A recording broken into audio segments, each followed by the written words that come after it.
Hey, we're doing a podcast. It's called WRASSLEBOYS. Also, hello. I'm WRASSLEBOYS! Rocks. Rocks! Alrighty. We're doing these way more often than I thought we would, but fuck it. I know.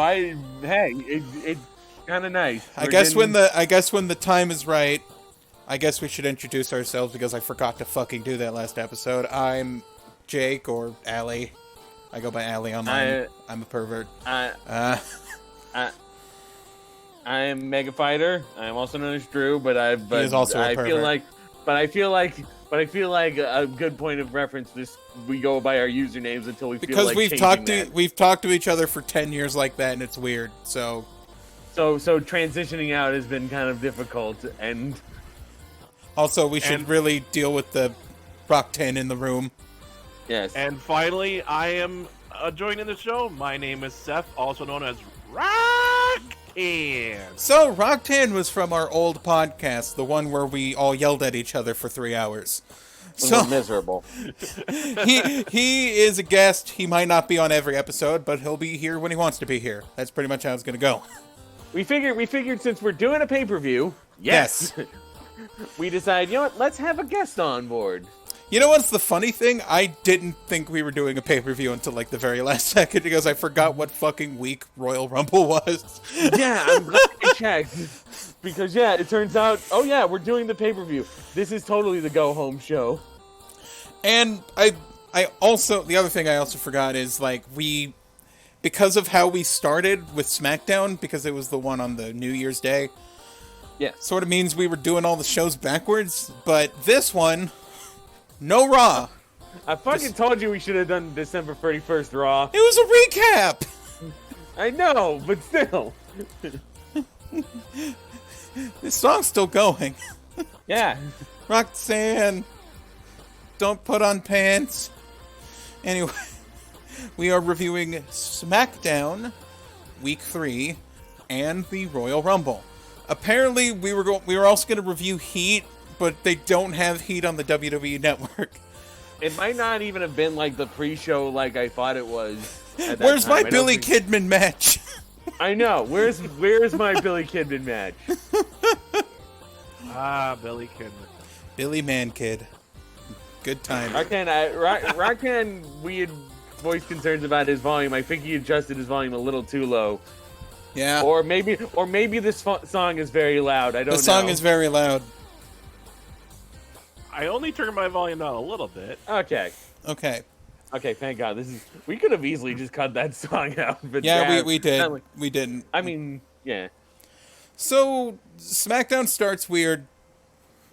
SmackDown just starts backstage with The Rock just wearing denims.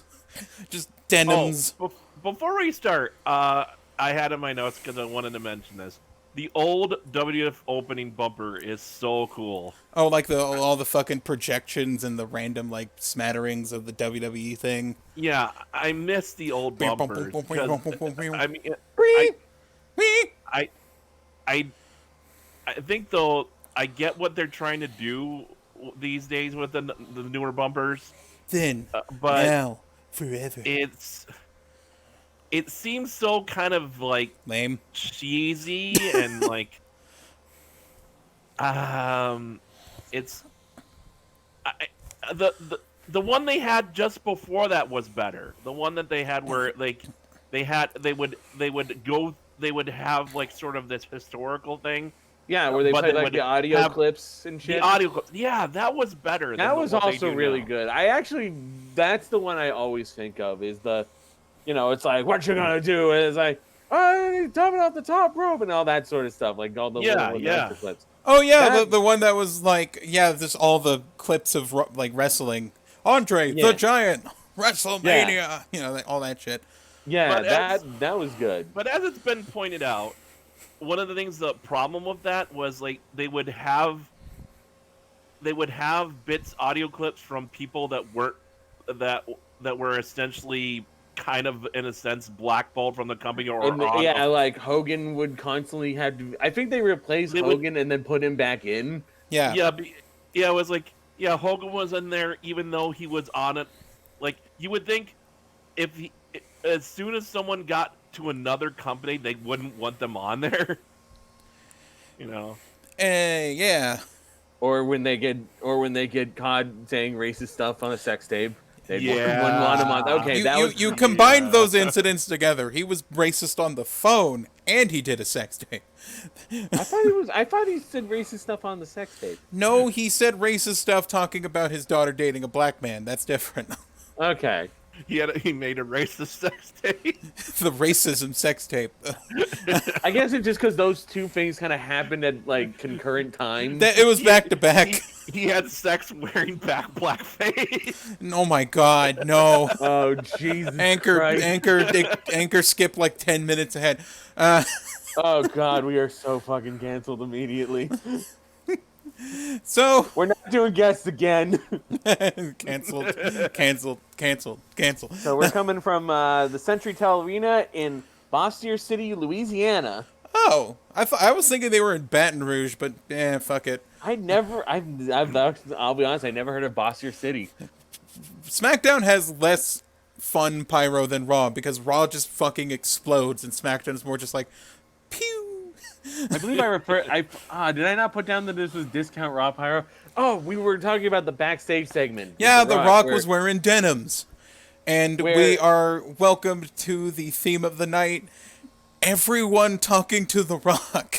Yes. I have Stone Cold immediately confronts him because, I don't know, he was just like filing his nails or some shit backstage. I have my notes.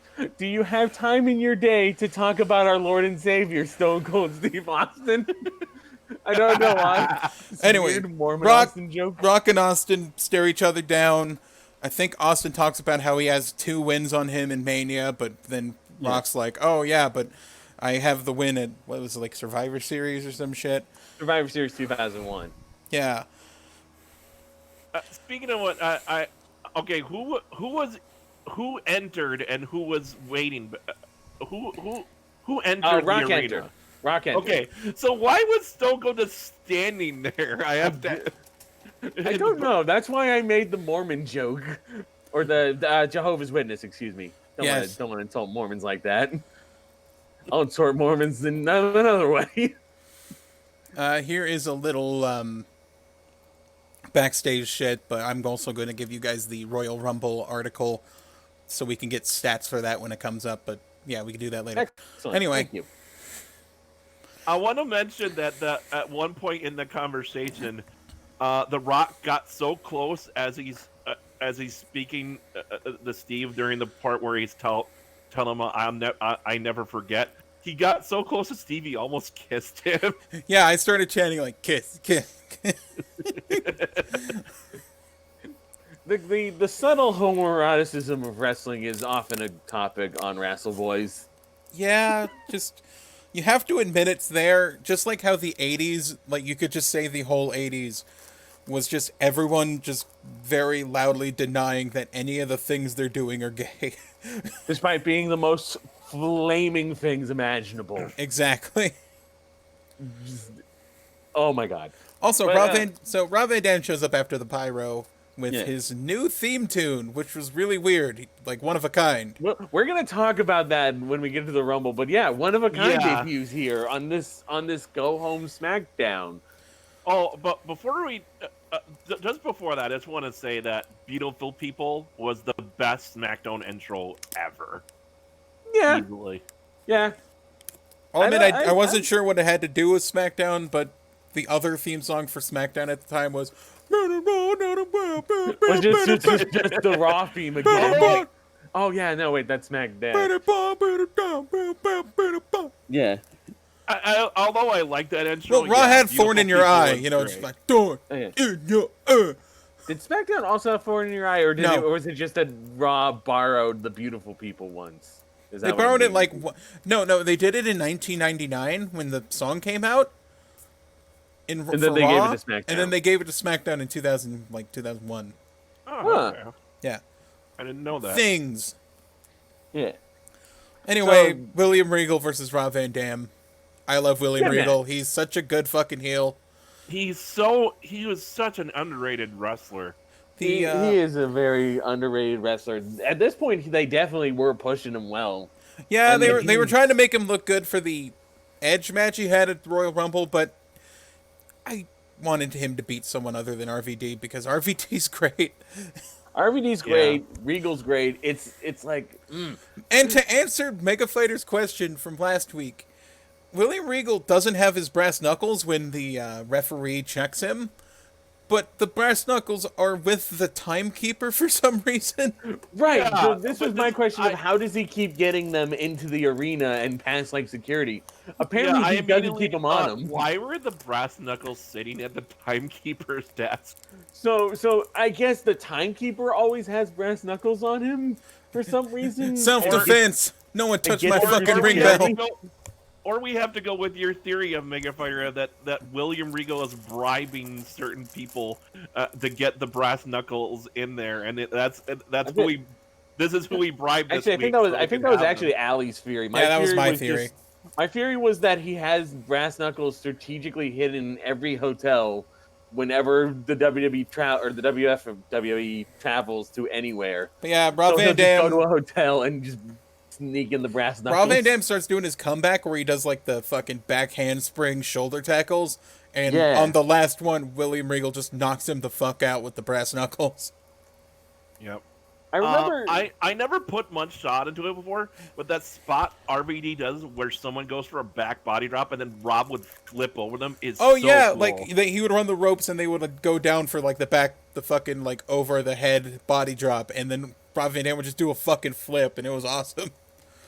This was when RVD was at his peak. He was like. Well, here's the thing. Here's the ECW. At least at its peak in WWE because I mean he I has was been gonna say wrestling for years ECW RVD was probably really green. Yeah. Then he got good. This is like consistent work rate Rob Van Dam. Yeah. I have anyway.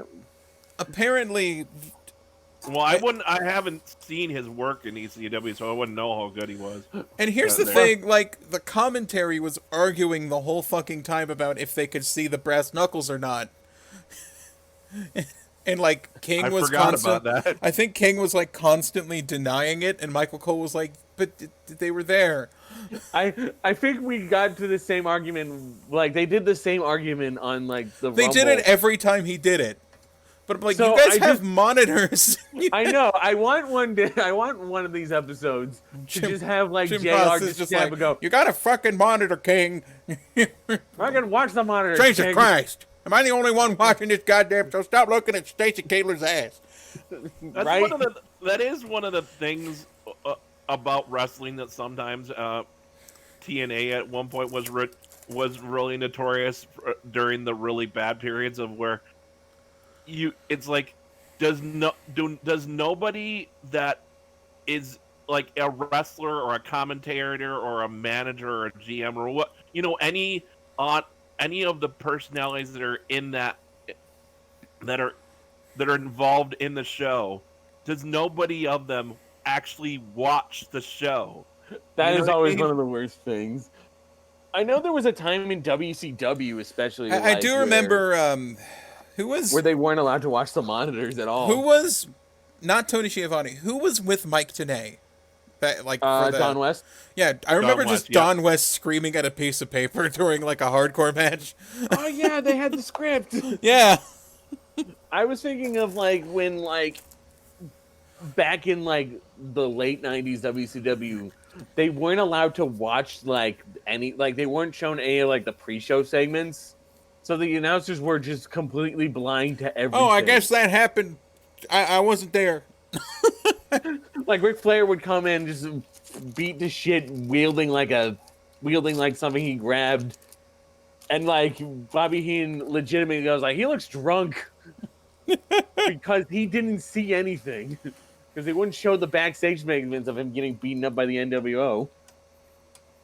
So, Regal gets the win. They argue over the brass knuckles being a thing or not.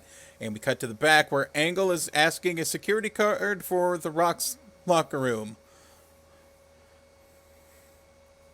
And then the cart just leaves to go talk to The Rock. And the first thing Rock asks when Kurt Angle enters the locker room to confront him is, "Did you knock first?" The Rock. No one will see The Rock's penis tonight. Oh my god. It really is. Like, yeah, I think he just said something about just like, "You knock, I could have been naked." The Rock could have been naked. Imagine if The Rock had a bathroom in his own changing room. The Rock's locker room is just one big bathroom. Has his gear in like a plastic bag in the toilet just to keep it. Yeah, it's like that house in. If he doesn't knock, and you just and you immediately enter and you're like, and he's like, and you hear just grunting and Angle looking horrified. Oh God, what did I walk into? Were you about to talk about that house flipper house you made? That was that house flipper house where it was just like a bathroom. It was a toilet in the middle with a spotlight on it, and then like 3,000 square feet of bathroom tiles. Oh my god, I know, it's so dumb. I loved that house. We once again continue this theme of, is everyone gonna harass The Rock about how they're in the Rumble? So, Kurt Angle and Rock have a visualization session where he tells Kurt Angle to close his eyes and imagine him winning at WrestleMania. And then surprise, POV, you're at WrestleMania. POV, you're at WrestleMania. Binaural beats, ASMR. You're wrestling The Rock at WrestleMania. And then POV. And then when Kurt Angle finally felt joy in his miserable life, Rock tells him, it dream, it was dream, it dream. In a really weird description, it's like, it dream. And he did this little bit where he sounded like he was like a little kid kind of bullying Angle. It's a dream, it's just a dream.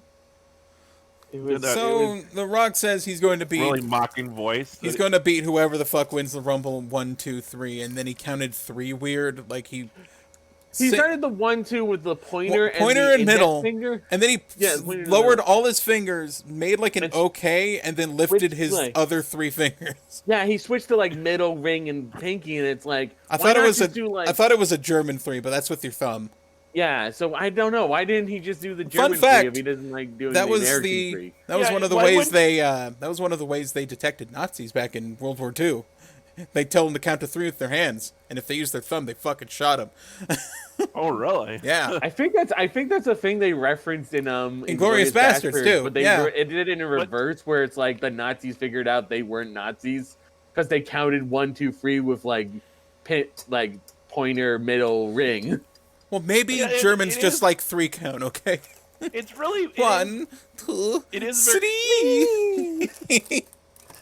It is very strange. It's like he started with one group of fingers, and then he just switches for no apparent reason. I mean, yeah, it's like why didn't you finish with the fingers you started with? All right, guys, WRASSLEBOYS physical challenge: close your fist and try to raise your ring finger by itself. It's really fucking hard. It hurts. Yeah. You can't do it. Your forefinger? Yeah. Like the ring finger, yeah. Oh, yeah, that is hard. Yeah. That is painful. It's very difficult to do, so I don't know why. I don't know. Well, I guess if you do it on your own, it's a problem, but... Well, like 1... I counted 1 by flipping it off. 2. Yeah, exactly.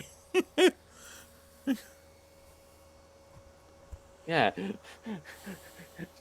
The great WRASSLEBOYS debate about finger. That would have been actually a great. That actually would have been a great bit if he started counting with 2 fingers and then he ended it with a middle finger. Fuck you, Kurt Angle. That would be more like you're doing like a countdown to the Rumble, and Steve Austin does like 3 with his pinky out. Or 2, like you're in a punk band, so it's like ring. 1, 2, fuck you. That would also be good. It's like he counts backwards, like 3, 2, and the 1 is his middle finger. It definitely would be more fitting for Stone Cold to do it, but yeah. Anyway, it's time for gay jokes. Billy is coming out with Chuck as his second. This is a point of debate because we all watch these like synced up together. Yeah, speaking of homoerotic overtones. Yes. Billy is facing Tajiri. Chuck is his second. and Tori Why is out is here. Jerry with Tori Wilson? Great. 2002. I don't know.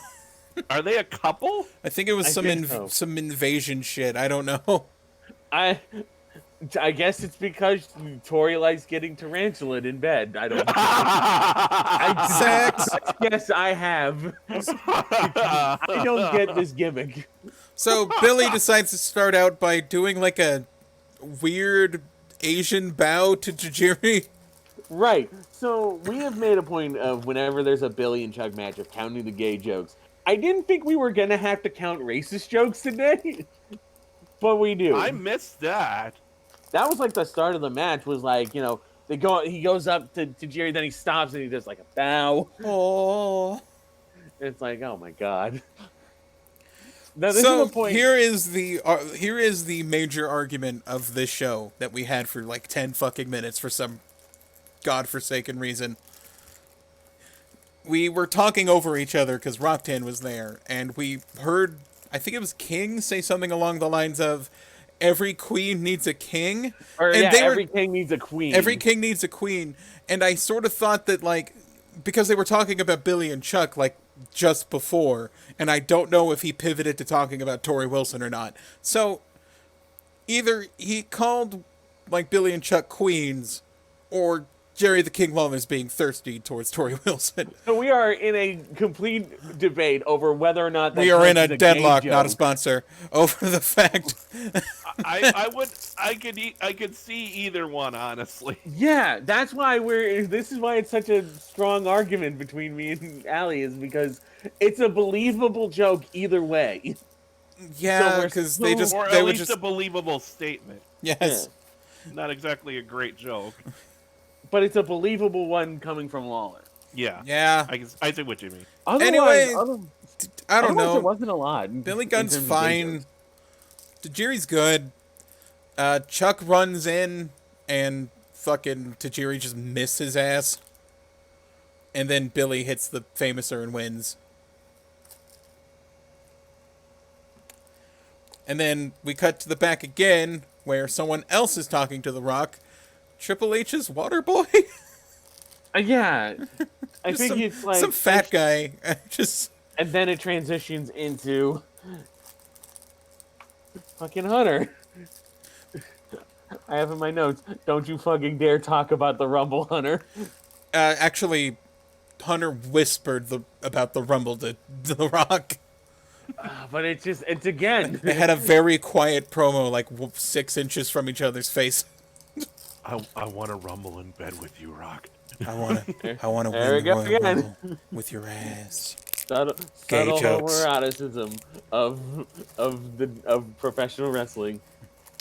So, yeah, guess what? He's going to win the Rumble. Triple H says, I'm going to win the Rumble.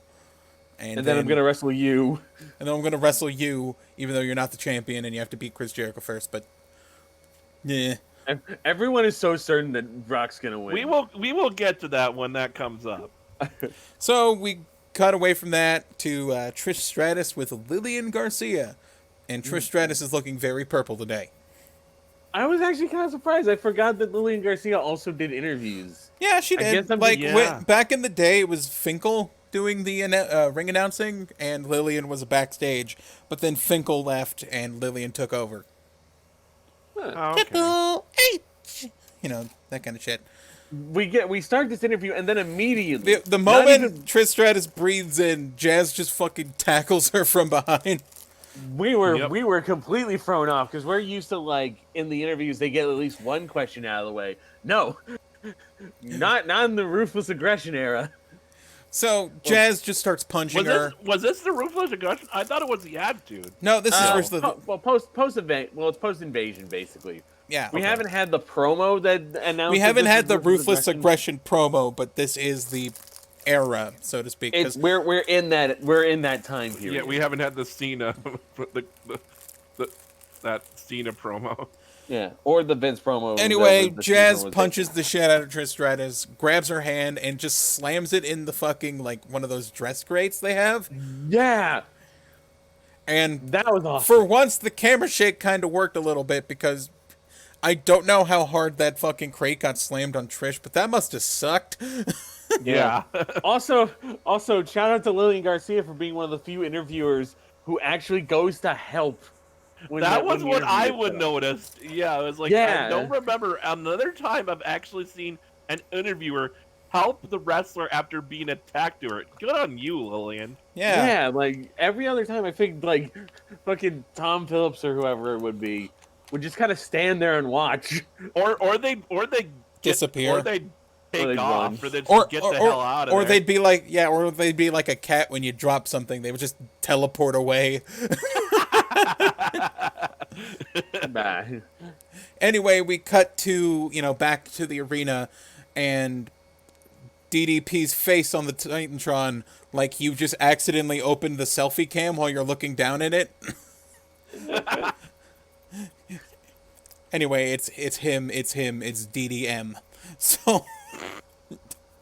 And he's fighting the Big Bomb Man. One of the fallouts of the invasion was GDP doesn't have a job because he was part of the Alliance, if I remember right. Yes. And I know you probably mentioned in this show, but God, having Big Boss Man without the big in its name is so fucking weird. He's just Bomb Man. It still bothers me, even though we're now 3 episodes in. We're 3 episodes in, and we've had a conversation about how much it bothers us every time. Every time. Every fucking time. It's gonna bother us until he's gone. Anyway, this match was kind of DDP's getting in there in age, but he's still decent. But Big Bomb Man isn't really that great. He is shot to shit. Anyway, Diamond Cutter, DDP has a job now. Which now makes me wonder, didn't he show up in like a backstage segment with Booker T like last week? I made this... Was he not a legal employee of the WWF and just at the arena? Yeah, that was a story. Why was he there if he didn't have a job? Apparently this match was to get him a job, so... Yeah. I don't know when...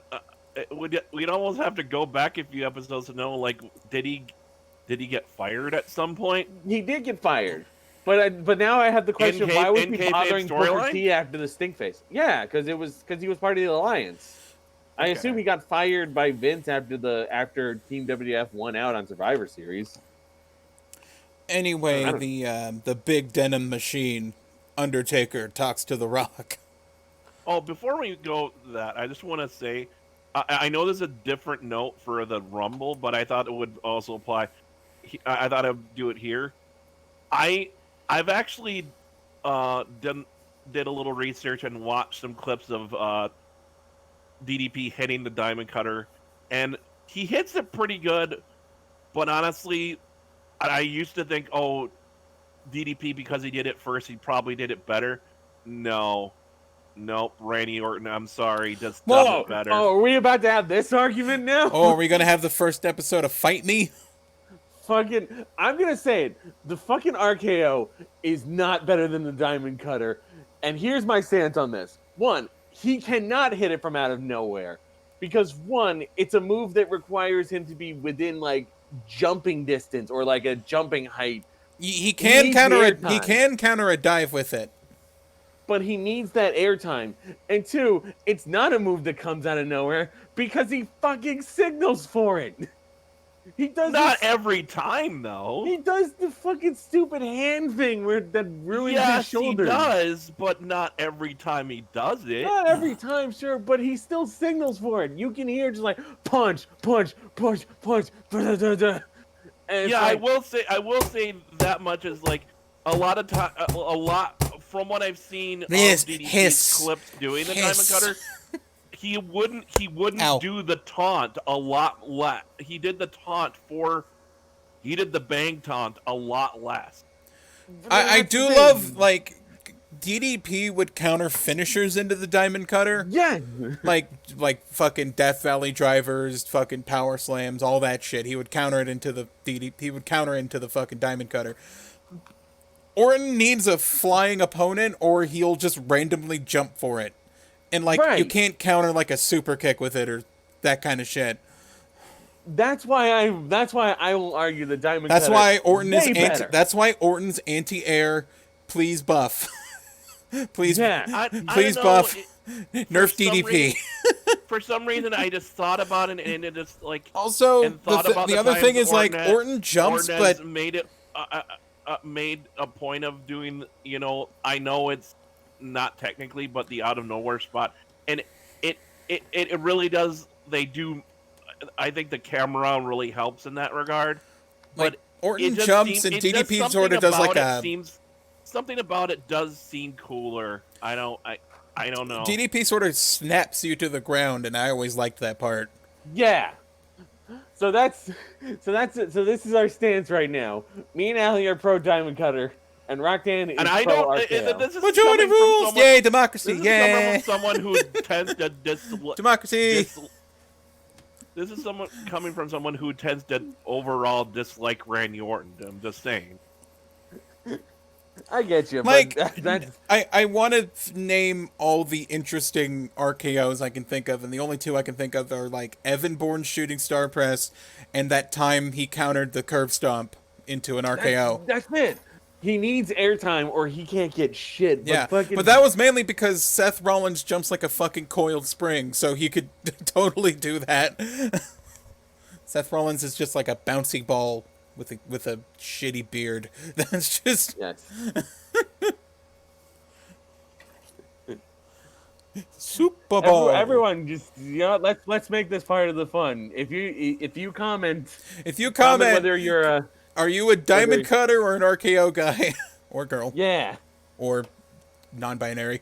Which part of what? You part don't of have to fighting have are a you dick. on? Are you You don't team have to have Diamond a. Cutter, team RKO? You don't have to have a dick to enjoy the diamond cutter.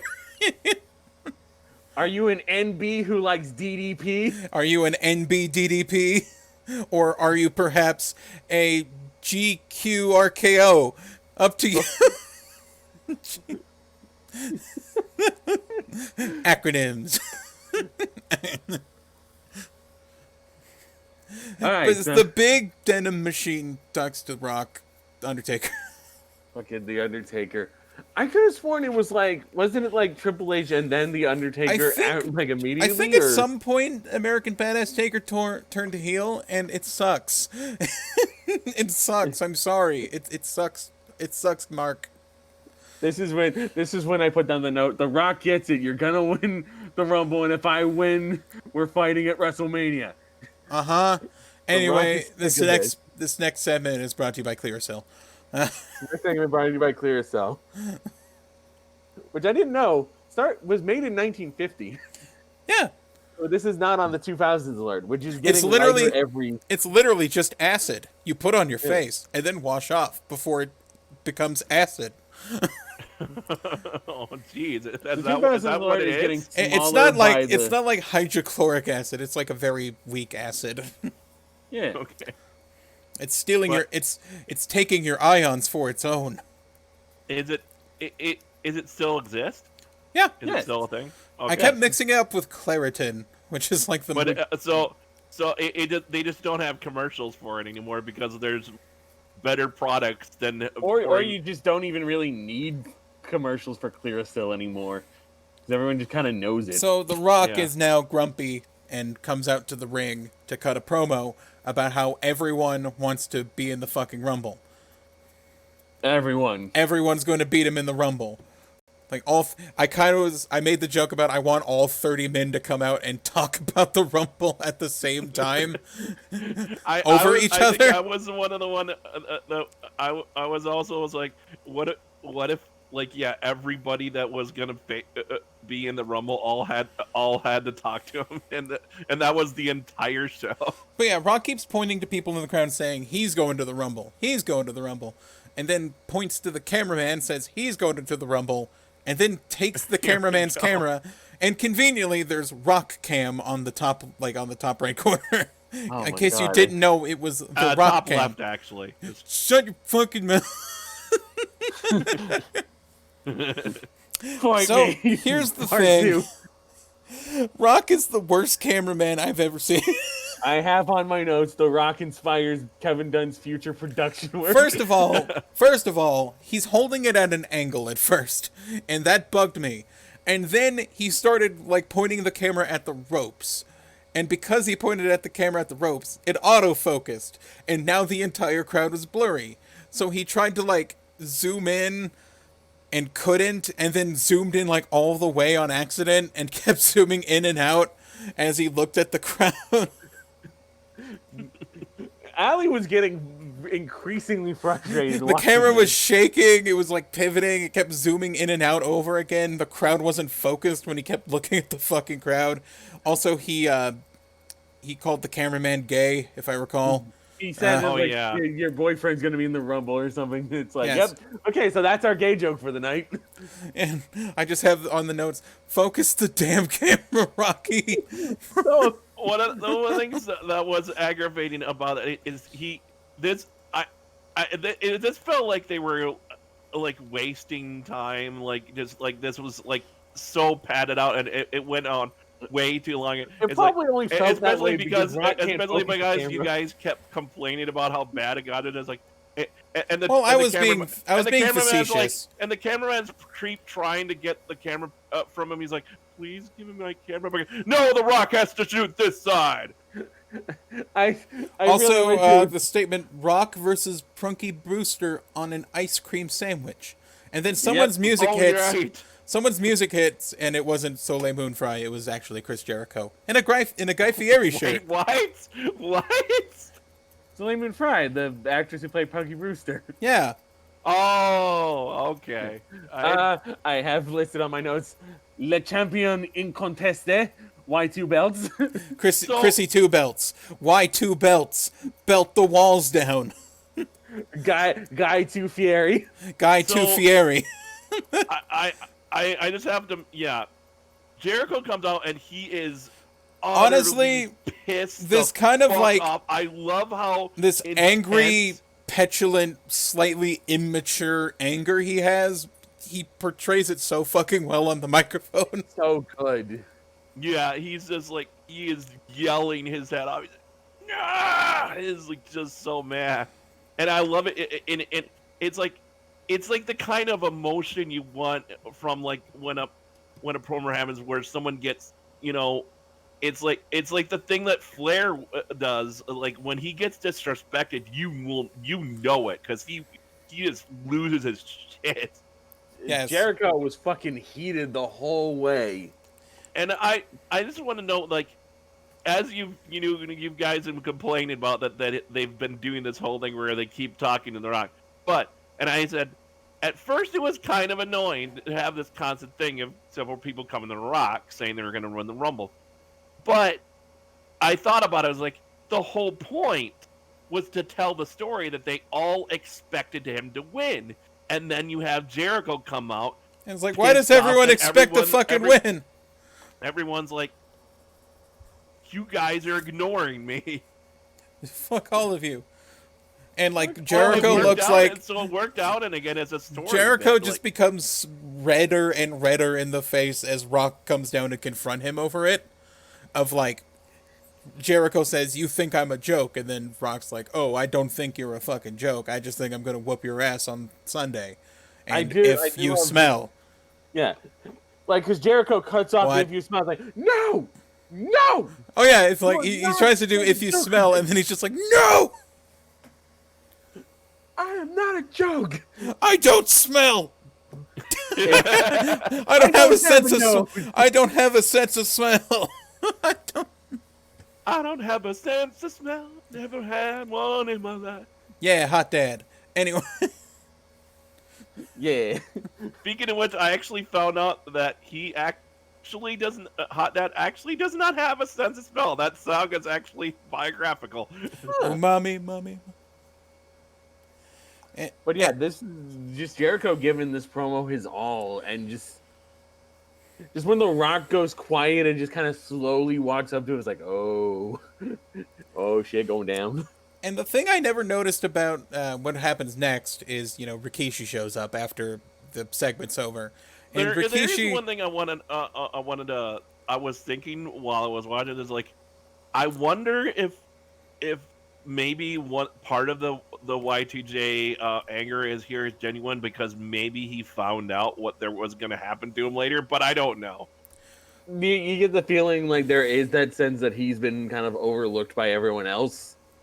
Right, but also that like maybe he found maybe they had already planned that he was like he was gonna lose his the champion the undisputed championship way sooner than he ever should have. Maybe. Maybe they found out he found that out. I'll have to check his book because I do have a copy of Undisputed. Oh, really? And now for my I Hate Mega Fighter segment of the night. I had to spend several minutes looking at pictures of Rikishi's ass because I wanted to find something out. Because Rikishi comes out and he's got his like his Hakama thing over his Mawashi thing, and they both say Rikishi, so it's just Rikishi. And then he takes it off, and I noticed something weird about his trunks that like I thought he had a full Mawashi, but he just has like a belt and then like regular trunks underneath the belt, and I don't remember if he wore a Mawashi or like didn't wear one and just wore a belt and trunks. So I spent several minutes looking at pictures of Rikishi's ass to figure this out. Here's a picture of him stink facing Chris Benoit. Anyway, well, it's because it's research. Well, here's what we figured out when we realized was the trunks, the tights, are a completely different color from the belts. Well, no, it's usually the trunks are the same color as the belt, but this, for some reason, he had brown pants. He had, brown trunks and a black belt, and it was really distracting. More distracting than looking at his big booty butt. So the question now becomes, are these the good tights? Did you mention this in previous shows that this is the thing? Apparently, no, it's just something that's bugging me, and I'm going to spend several minutes on Wrestle we Boys, talked about my the podcast that's monetized by Anchor on Spotify to talk about Rikishi's butt. Okay, that's my prerogative. Okay, no, Rocky. But I just want to mention that Rikishi has actually gone on record and saying that he would actually depending on who he was working with, if they pissed him off or he didn't said that like in the last episode. We mentioned that. That was actually last you have episode. mentioned. Okay. Yeah. I wasn't sure. Anyway, Rikishi's entrance is sponsored by the original Xbox and Subway.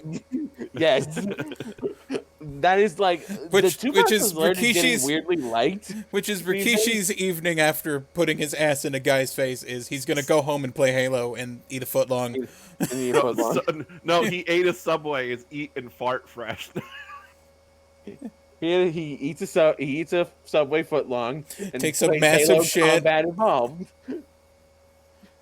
Yes, but I made a note that I had forgotten this, but like. Yeah, back when Rikishi was doing this whole thing of his ass always looked dirty. Isn't it like the cellulite or something? No, he has this weird patch of darker kind of wrinkly skin on the bottom half of his ass, and I don't know why. It wasn't dirt, it was like, I don't know, like post sunburn skin damage or something. And like muscles? He really needs to moisturize. Like you could really use some lotion. It comes and goes. Like it's not in that picture of him stink facing Chris Benoit. So, he needs to make sure his butt is lotioned. Is what I'm trying to say. What I'm wondering is is it his glutes? Is it his butt muscles? WRASSLE Boys available on iTunes, YouTube. We're not yet on iTunes. Actually, we're on iTunes now. Oh shit. Cool. Not on iHeartRadio. Go fuck yourselves. Yeah, that's how we get on iHeartRadio. We tell them to fuck themselves. They'll and then keep talking about Rikishi's They'll ass. come crawling back. All right. So I have on my notes for this match, which is a handicap over the top rope. Yes, it was a handicap over the top rope challenge versus Lance Storm and Christian. Rikishi versus Lance Storm and Christian. We start off with the fact that this is 350 pounds of Thunder Buns. Yes, and then someone said he was 400 pounds, but then there was like a debate. Then he replied, "Oh yeah, then his ass is 350 pounds." And it's like, So Rikishi is only 50 pounds of fat. He is 50 pounds of Samoan and 300 pounds of ass. He is drawn like one of those weird commissions you get on DeviantArt where the guy's like 80% butt, I remember I'm not thinking gonna name names, but I know what you heard it mean. as Thunderbutt. Thunderbutt is also an acceptable answer, but it was Thunderbuns, which I guess kind of slant rhymes. Anyway, here's what a Royal Rumble looks like, you fucking dumbass. Right, that is exactly what I have, and I think I quoted you on that of just like. Also, Rikishi's awesome.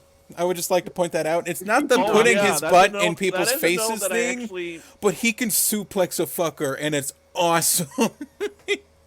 That's something actually. His Samoa drops got fucking air, man. He just blasted. Yeah, that's something about I made in the notes of my on the Royal Rumble. I was like, yeah, Rikishi, the guy who had the gimmick of having a big ass and he would put in people's faces. That's a damn good wrestler. Dude, he could fucking move, and he was strong like a bus. We are definitely going to be talking more about Rikishi. You said, his Samoan drop is unique from every other wrestler I've seen it because he lets go and he. Yeah, it's a release. It's a release Samoan drop, and they fucking fly. They get distance on it. It's fucking crazy. He almost did a Rikishi driver in this match. I wish he did. I love the Rikishi driver.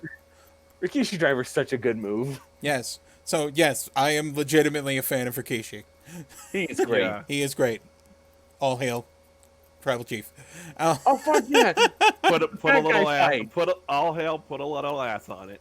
So, yeah, the top rope challenge ends pretty quickly, and then we get to why we call this slow here's fuck what a fest. Royal Rumble looks like. This is why we call it, yeah. We talked about this. Well, actually, first I would like to point out Lance Storm eats ass. Lance Storm eats ass, yes. And then it's the Big Show. And We Big Show. Oh, yeah. Now I remember why I mentioned that fucking Rikishi's awesome. He's Samoan dropped the Big Show. That was crazy. Yeah. And Big Show went fucking flying, and it was awesome. Yeah.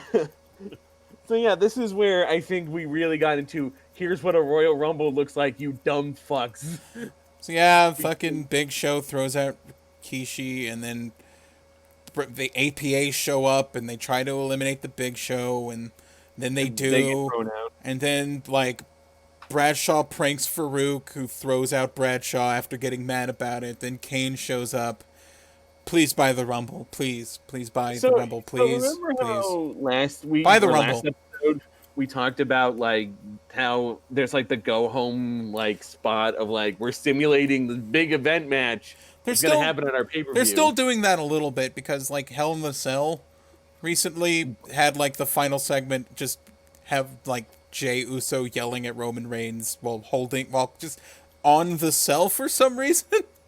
Or, like, they'll have the promos on ladders before Money in the Bank. Yeah, it's like, this is the match we're having tonight. Or, like, the Survivor Series teams will kind of square off with each other before the Survivor Series pay-per-view. It's this. Like, we talked about this last week, and it's like, we didn't see that. They were saving it for here. Of, like, here's a bunch of Rumble spots. It's like a baby Rumble. Why did that make me laugh? Baby Rumble? Yes. Because you're now just 20, 30 like babies. Are you imagining, like, that mini Royal Rumble that they had? 30, they had, like, the juniors division? 30 babies will enter the ring, and one will fight Chris Jericho. No, I'm just imagining a bunch of infants. Oh, my God. And then Jericho cuts a promo on a baby. Look at these babies. Oh God! Now I'm imagining Jericho as a baby, like his adult face on a baby's body. Le baby on. Le baby on. A little bit of the baby. Le infant. Oh, was this the last segment of the show? No. No. Oh, No. okay. We cut to a parking lot, and the announcers were trying to justify why the fuck were we recording a parking lot as like a Buick. They were just filming the parking lot for hours, and then a Buick pulls up, and it's Spike Dudley and Taz. Oh yeah, that. And then the Dudleys sneak attack Taz and Spike and throw Taz in the trunk, and then 3D Spike on the fucking concrete. Where Bubba tries out his new catchphrase. Come on, Taz. Come on, Taz. I had this thing where he kept shouting "Come on, Taz" while he was throwing him into a truck or like Yeah. a You nearby. throw him into the grill of a truck.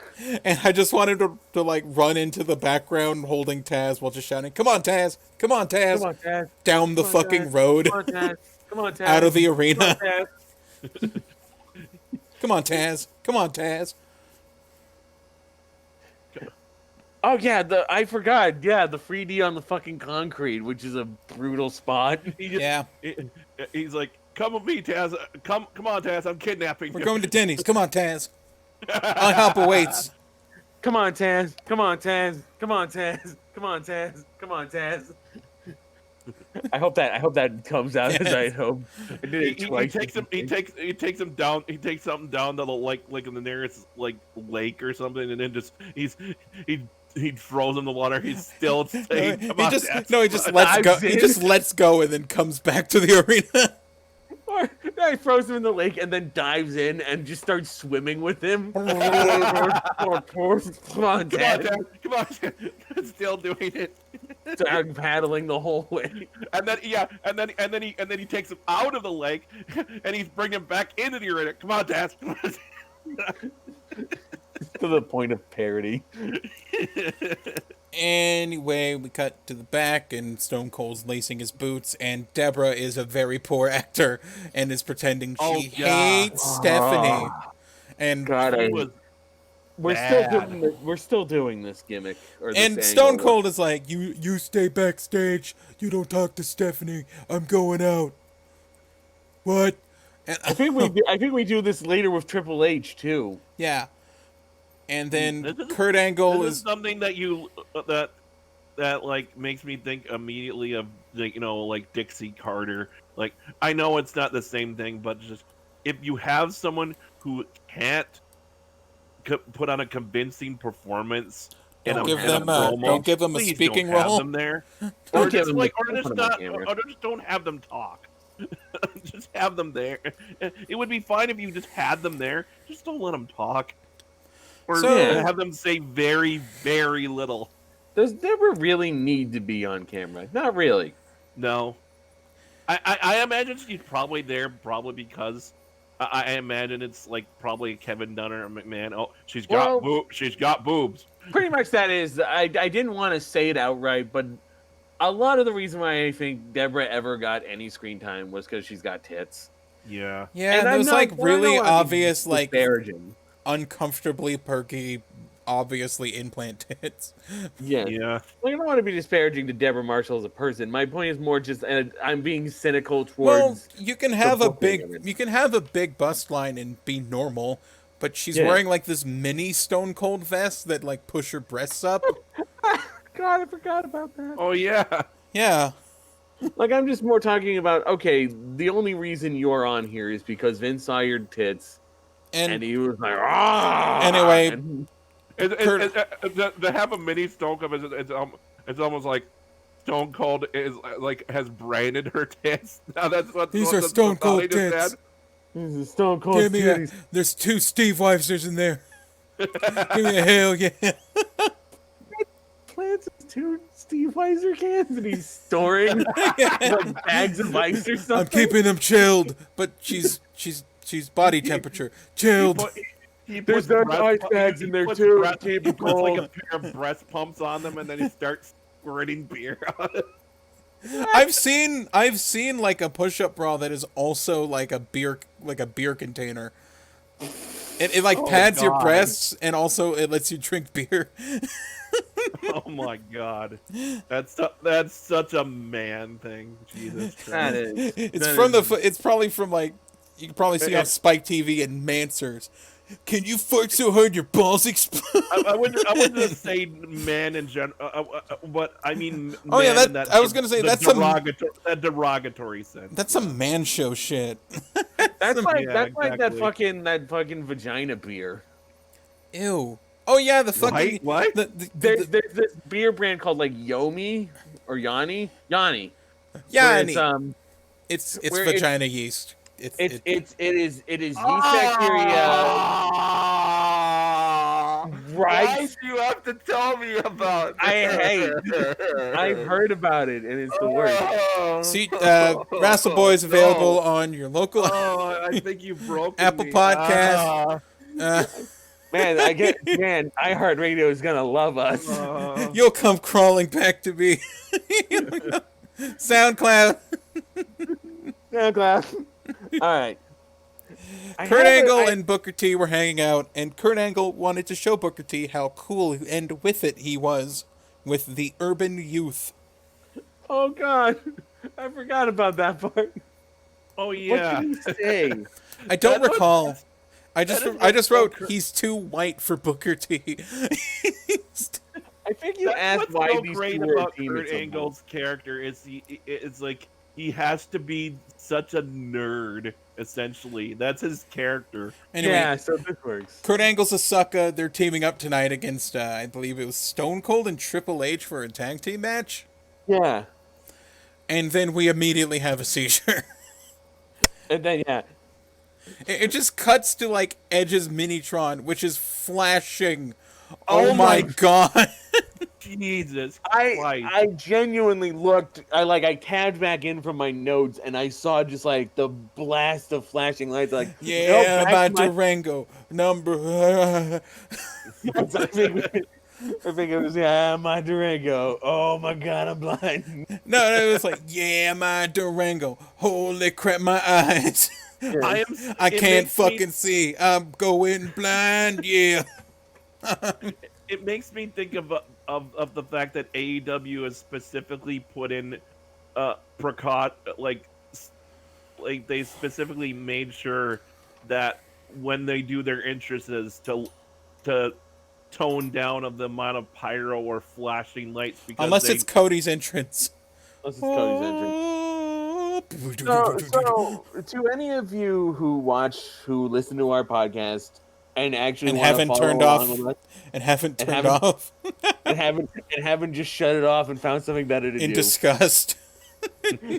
If you do want to watch and follow along with us on the network, just genuinely photosensitivity. For the warning. love of God, if you are epileptic or think you might be epileptic or like sensitive to flashing lights, skip every Edge match for the next 4 years.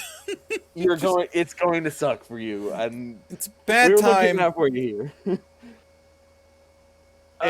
and the Rob Zombie tune is it's a good song, but the theme that he ended up sticking with that he has nowadays is so much better. Metalingus, I think, is just like above Never Gonna Stop on the Edge theme-o-meter. Yeah. It's such a good song. I talk about this match, but I was blinded by Edge's entrance, so I couldn't see anything. For Anyway, a while. Edge versus Chest. Edge is Chest. He's just fighting a torso. This match is like very short because Regal runs in and Edge hits everyone with a chair and the ref DQs him. Everyone gets an unprotected chair shot. I think the ref got hit chair Yeah, shot. he hit too. the fucking ref. He hit everyone. I also forgot about a very short segment where they were interviewing Edge, and he just sort of showed off his Edge crazy face that will be known for later on in his career. It's really like they knew what they wanted. Yeah, that is something I think you mentioned, Megafire. It's like this might be where they actually noticed that you have a good crazy face. You need to do this more often, Edge. Right? Like this was where I feel like they were starting to really pick up on him as a solo. That star. Edge would probably be a pretty good singles guy. Yeah. Anyway, after that, Stephanie talks to Triple H about Deborah, and Triple H is like, I don't want you out there tonight with me. And also, he doesn't want I don't want you at all. No. He doesn't want Stone Cold as his partner, but apparently he has to. And I'm just asking, who the fuck is forcing him to? The Booker. The Booker said that I have to do it, and he hit confirm, and I don't know. Yeah, exactly. I think you asked, like, why do you have to do this, Triple H? I just responded, he was booked to. when we were watching. Yeah, this is during the time that I don't think they had they didn't have general managers, so it's not like there's like who's the authority figure in charge that making him do this. It was Vince McMahon and Ric Flair, but I don't know why either one would really give a shit enough. Yeah. So I just go with the nebulous Booker. The Booker. Yeah, I forgot that. Yeah, Vince and Rick some are notes in about this upcoming match: Booker T and Kurt Angle versus Triple H and Stone Cold. I think one of the first things I noticed is Booker T and Kurt Angle would actually make a pretty decent tag team. I don't know what the fuck I'd call that tag team, but I think it's pretty good.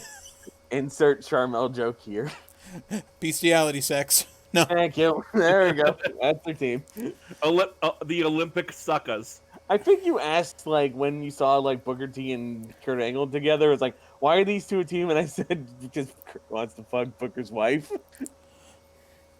The other thing I noticed is Triple H is insanely rusty.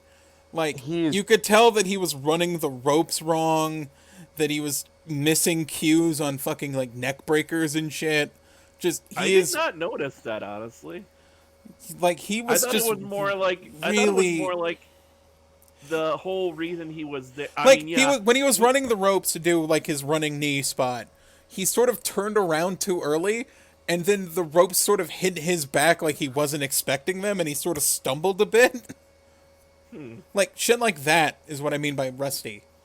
See, I don't pick up on little details like that a lot of times. I'm extremely anal, Roktan. Allie is into anal, so he picks up on the little things. Fuck you.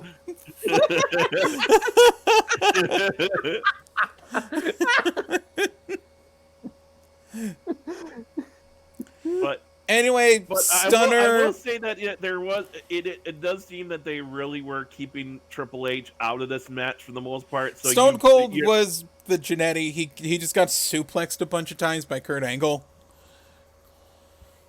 And the one thing I wanted to say is like I forgot not getting to see Kurt Angle wrestler for the longest time.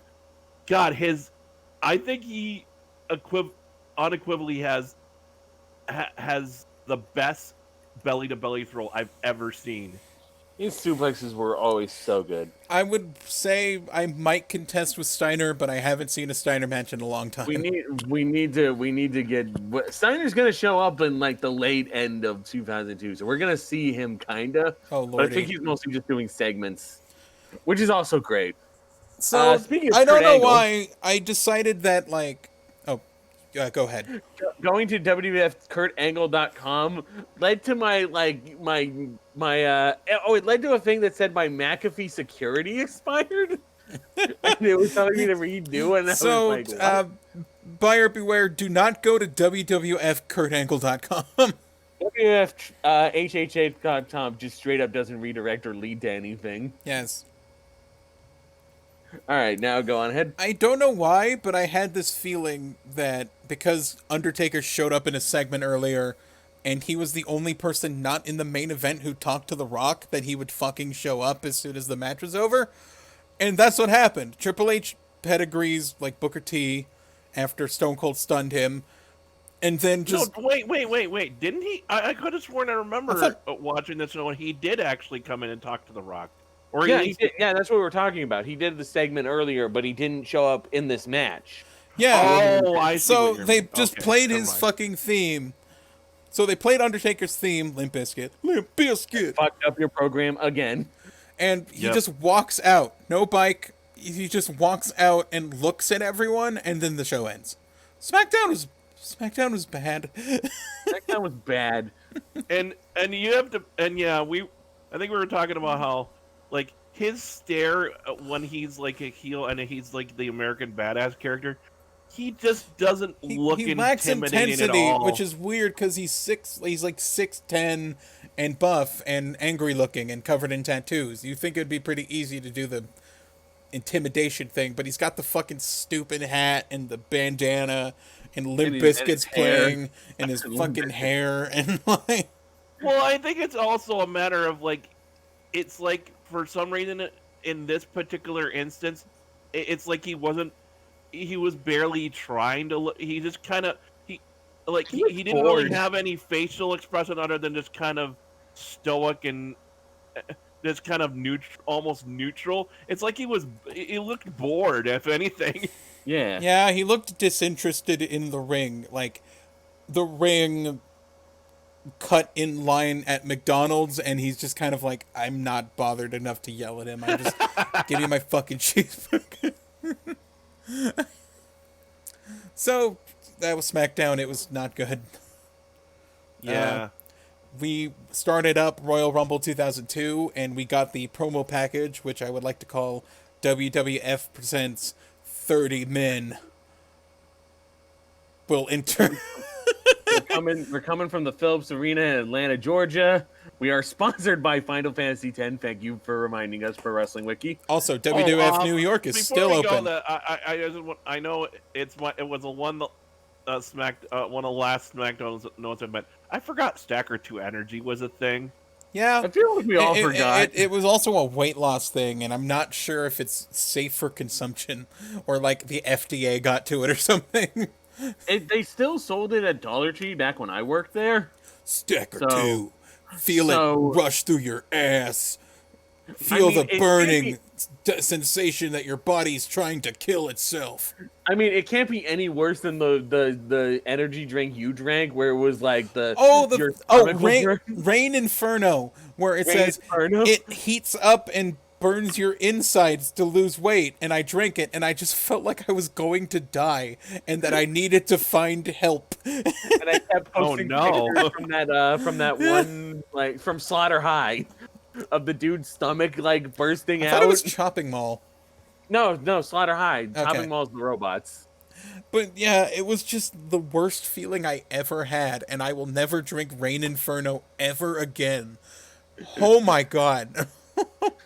Welcome to WRASSLEBOYS, sponsored by Rain Inferno. Drink it. It burns your insides. You're gonna die. We start off with the match, right? The Taz and Spike versus the Dudleys for the WWF Tag Team Champion. I'm pretty certain we've seen at least 4 times. We've seen 4 variations of this very match, except this one went for like 7 minutes instead of going like 2. Yes. I immediately go, dear God, Jerry is already staring at Stacy and making creepy comments immediately. Oh yeah, he fucking loves Stacy. I don't get it. Speaking of which, why is she managing the Dudleys to begin with? She's the Duchess of Dudleyville. I don't know. Invasion shit. Yeah, at this point, I've just kind of accepted any weird alignment is probably due to the invasion. And then when Spike and Taz came out, I mean, I know we watched SmackDown, and I know they like had, and I forgot that like there was like took the belts out. I was like, but then when they came out, I was like, I don't remember Spike and Taz being tag champs. Yeah, here's the thing. Every fucking match on like Raw and SmackDown back in the day were probably title matches. So there was like 3 or 4 IC title defenses, probably like a European title defense, and like 2 or 3 tag team title defenses on free TV. And then they expect you to buy a pay-per-view and watch this and care. Damn, that's a bit overkill. It was. This match is pretty good. Taz tried to put Stacy in a Taz mission. Oh yeah. I have once again, I have to. I made the note of Jerry is fawning over Stacy the whole time. Don't exactly blame him. Had a crush myself, but I'd wish he'd stop. He wants the match to be longer just so he can look at her. Yeah, I hate. I have the note of the ref sucks at seeing tags. Yeah, I think like no, yeah. There was this thing where like, I think it was like the Dudleys tagged in and he didn't notice and he went to accost them, and then the other guys tagged in and he turned around and told them that they didn't tag in either. Actually, it looked to me like a bit of just a classic heel work of, you know, having your tag partner enter illegally to distract the ref so he doesn't notice the faces. No, they straight up tagged. Okay. One of the things another note I made is about Spike's neck brace, and I'm like, that is not a neck brace. No doctor would prescribe a simple foam pad to protect your neck. I was wondering about that, by the way. Do they is a neck brace a prescription thing? I didn't know that was the what I was going to say is I think it is a prescription thing, but you could also purchase one. Oh, okay. For like personal use. I just thought when I think of the term prescription, obviously, yeah, he probably wouldn't be able to move for a match if it was wearing an actual neck brace that, like, because like the neck brace I typically think of is the type where they literally attach screws to your spot in your neck, like the collar thing. I remember when Yoshitatsu broke his neck, and he pretty much had to like get screws in his skull to hold his neck still. Yeah, exactly. Because my mom had to do that when she got whiplash. Yeah, that's what I was thinking of, like the Halo thing. Yeah. I also have the note. There's no way Stacy Slab was gonna hit Taz based on the height difference. Oh yeah, Taz looked very short compared to her. Yeah, like because Taz is 5'9", Stacy Keibler is actually like taller than that, if I recall. Like she's 5'11", but she was wearing heels, and she's wearing heels, so she's taller than 5'11" at that point. So she would not, if she tried to slap it, just go over his head, and then he drives the Taz mission on her. And it's like, really, Taz? You would not have gotten hit. But yeah, Taz puts Steve on in the Taz mission, and he taps out. Yeah. Spike and Taz retain. Oh, something I noted is it just me, or was it the Dudley Dog the only thing Spike really did in that entire match? I don't remember Spike only did the Dudley Dog. Oh yeah, I forgot that fucking Taz did a sick suplex into a bridge. Oh fuck yeah! Yeah, that was cool. He did like an exploder into a bridge, and it was pretty great. I think that's what we talked about, how if Taz didn't get like the bad neck injury he got so early on, he probably would have had a great fucking career. That was what I was wondering when I was thinking of watching this. Like, I know he had to eventually go to comedy. I was trying to remember what caused him to have to go there and stay there, because it was this. I remember watching TV. He was like, yeah, he's on commentary now. Why aren't they letting him wrestle? It was like a neck thing. It was like he had some sort of neck injury back in ECW, and it left him with just a bad neck for the rest of his just nagging. Like every bump was a dice roll kind of thing. It basically got to the point where it got so bad that he had to just like maybe the doctors probably told him like you can't keep doing this. Yeah. Okay. It's a shame, too, because if he had lasted to at least 2005, we would have gotten Brock versus Taz, and oh my god, that would have been amazing. Back when Brock was at his early days, that would have been really cool. Yeah.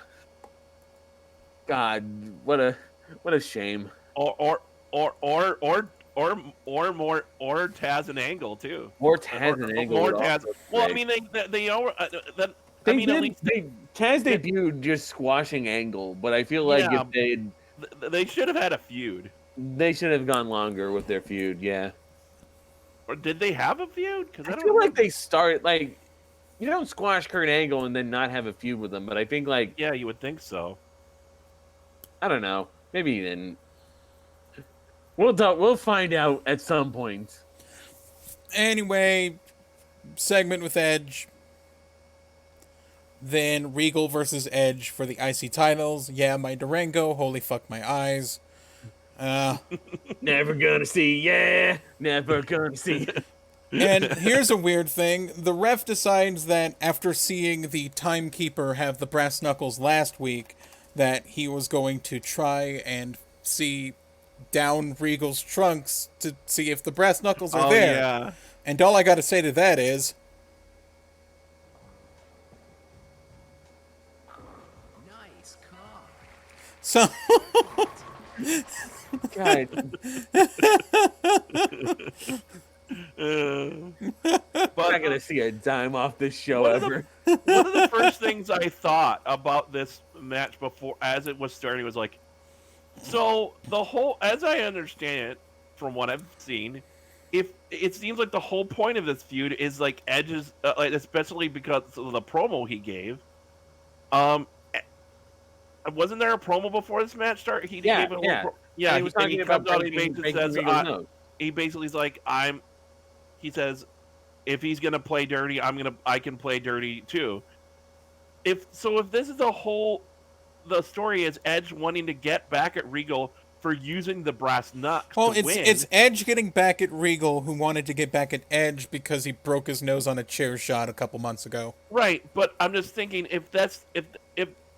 if he wants to get back at Regal because he's using the illegal weapon, by using the weapon himself because he has the chair with him, I'm just like going, why doesn't this match have a stip like no DQ? I don't know. Good question. Anyway, Regal jerking Edge up and down. Yes. That's a call by JR. Yes, making me question if I should tab back to the match while I'm typing out notes. This match was pretty good, though. Like, I liked it.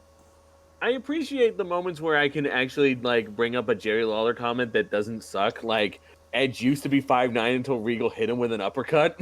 Now I he's 6'3". didn't miss that one. Like, they had a setup and everything where Lawler asked JR how He was like, tall, oh yeah, Edge how tall is Edge? And then JR was like, 6'3", He used to 6'4". be 5'9" until Regal hit him with an uppercut.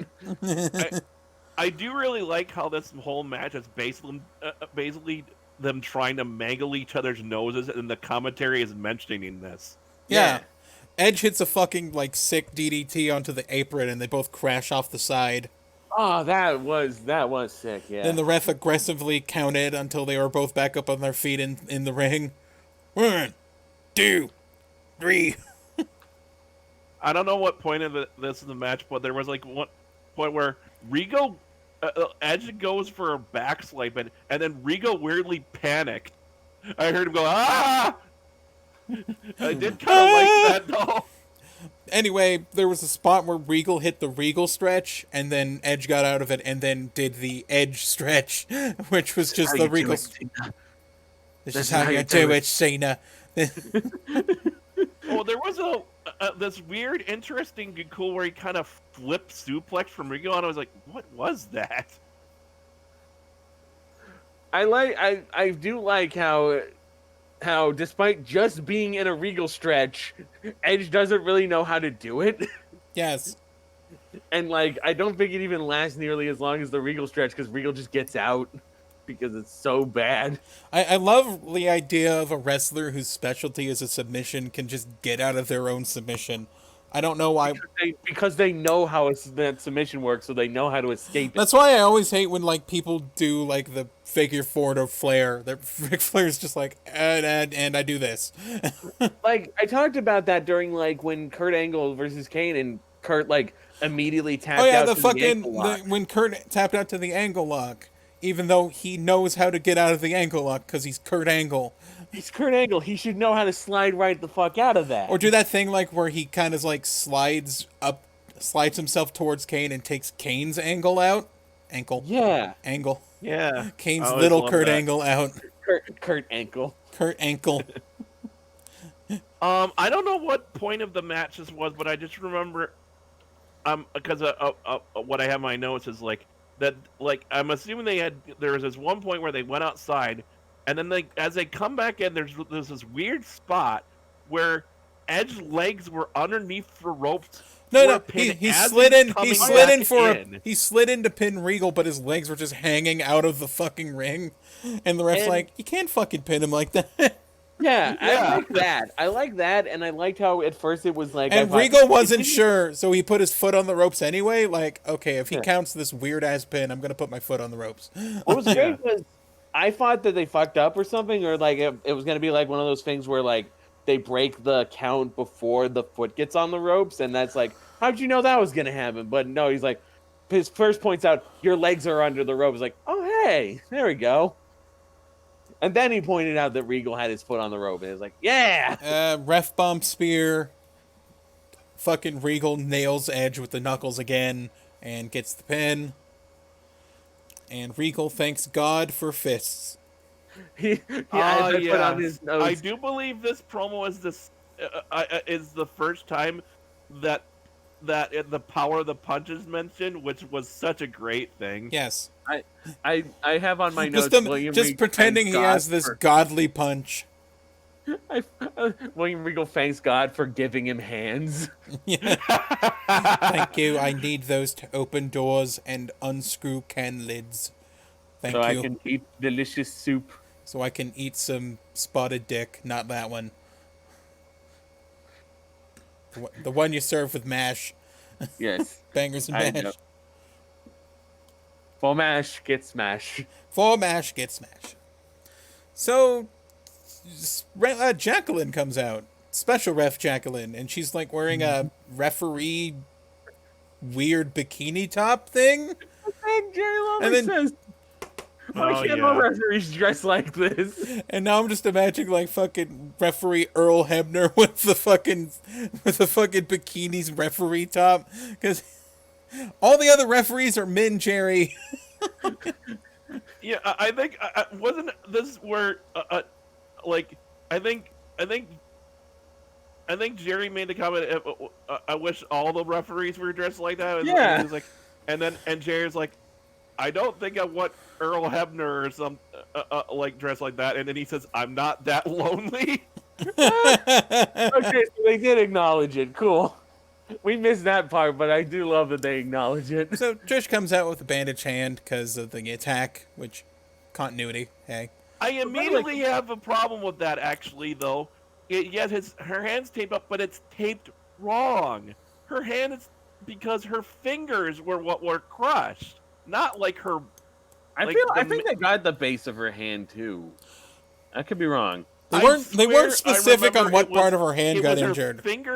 I swear I remember it was her fingers that got slammed in the case. WB having bad continuity. Stop the presses. So Jacqueline's a weird ref because she was fucking running in circles around these two women and just like diving and checking pinfalls from every fucking angle, like she was some kind of mouse trying to find a shortcut. Also, I want to note this. This was not announced. Like, Jacqueline's involvement was not in any way announced. The or only prepared. thing was Jacqueline lost to Jazz during one of the matches in the last couple weeks. That's it. No announcement that she was the special ref. No promos. Nothing. She's just the special ref now. Because, hey, why not? Oh, and I had forgotten. God, thank you for so much for reminding me, Jerry. I can't believe I should have had a problem with this back in the day when I watched this program, but how I forget where he started who he started doing this with, but the whole puppies thing, and then how he would do it, Puppy. and how he's doing it with Trish here. But the biggest problem I had is at one point, Jazz slams her like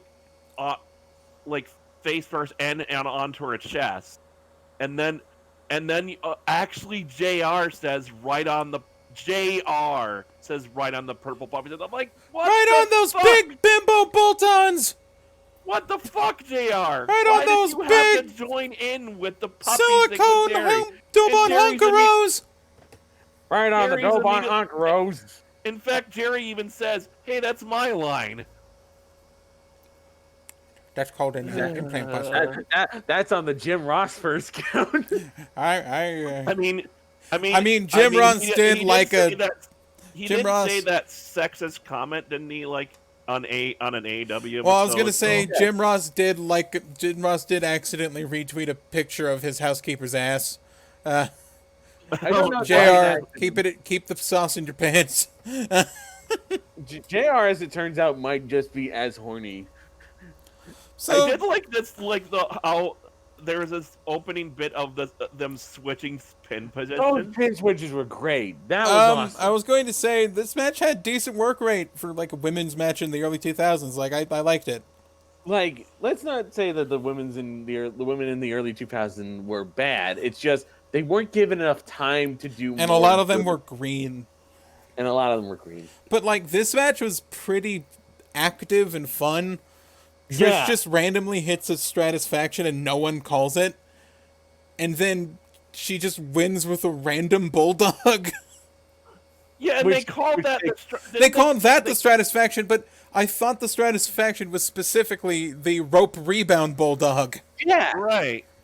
Unless but you I will say, Stratisfactions. I forget which one it was, if it was the first or the second time she, quote, did the Stratisfaction. but I've never seen someone counter into a pin after getting the Satisfaction into Yeah, Yeah. that was cool. Also, one of the things I did like in the match was there was a point where like Jazz and Jacqueline started arguing, and like Trish goes for the distraction roll up, and I was like, ah, crap, that's how we're ending this, and she didn't get the pin. Oh off yeah. that distraction. Like Jazz was too strong for that and just powered out of it. Like if this match had happened like 10 years later, that would have absolutely been the end of the match. Yeah, She would have yeah. gotten the roll up there. Every fucking match in WWE just being like, oh, and then the guy rolled him up. Yeah, especially in the Divas division at that time, was really bad about that. No, So I don't know if the stock like running bulldog is the Satisfaction or not, because I thought it was the rebound one. Maybe it's one of those cases where it's both. Maybe. If there was this one spot I saw in one of these matches on, it was either SmackDown or the Rumble. It might have been during the match with Regal. I forget, but I forget who it was. But there was a spot where someone gets hit with a drop kick and then gets rolled up, and I was like, you know what? I could actually buy that type of a roll up pin because he gets stunned into it. Yeah. That's immediate. Not just an immediate. Like they're from a- perfectly from fine, a- but then they get rolled up. No, you're hurt Yeah. and then you rolled up. That at least makes sense. So yeah, the match could have gone a little longer for my liking. It was about 4 or 5 minutes. I think it would have been fine if they went like 7 or 8. Like this was a cool down match because the Edge and Regal match was pretty good. But you know, The match was 43. work rate, damn it. There was some work done on the hand, but honestly, from what I remembered it, for having that be part of the match and that part of the story, it seemed like they barely worked on it during that match. Yeah, like I want that fucking like, oh, I'm gonna do a really long wrist lock sequence of me just fucking with your shitty hand because that's like that's a heel move. Yeah, I love that shit. Like you're stretching the fingers and the fucking wrist and all that shit. I'd love that, but she didn't really do it. Mm-hmm. Anyway, she did kind of. The most I remember is she like kind of had her hand trapped, kind of did the spot on the ropes with her hand. That was about it. Like a weird like locking her ankle under the rope and then like pulling or something. I think there was one or two other things she did, but that was about it. I have the note of Jacqueline raises Trish's hurt hand. Oh yeah, it's like you did it. Ah, fuck. I didn't notice that. So that recap that played last week plays again, Ric Flair first of all shows up to his arena with his kids, not Charlotte, but all the other ones. It's Megan and Reed. And I just immediately no David and no Ashley. So and immediately just said, "Oh God, seeing Reed Flair live is just sad." It makes me sad every time I see him. I guess he didn't have a lot of fight in him. Oh my God! Oh Paige, no! get the hell out of here! Hey, Paige here. Remind me of that, dear God. That was some wrestle crap right there, dude. Bad alley, bad. So the recaps, you know that recap segment of like what happened with like Ric Flair and Vince McMahon that played last week with the Legends of the Hidden Temple music over it? Yes. This week they played again, except for when it turns black and white, it's green now, and it just has like MGS1 music over it. Because Vince McMahon is fighting Ric Flair in a street fight, and I'm not sure there's any stipulation to what happens if either of them lose. Yeah, but there was a sign that said Mr. Vince McChicken. Yeah, there's no additional like consequences if one of them loses. Wait, you mentioned the Mr. Vince McChicken sign, right? Yes. I want to say this recap. The recap. Oh yeah, sorry. Vince doesn't play Flair. His sign sucked.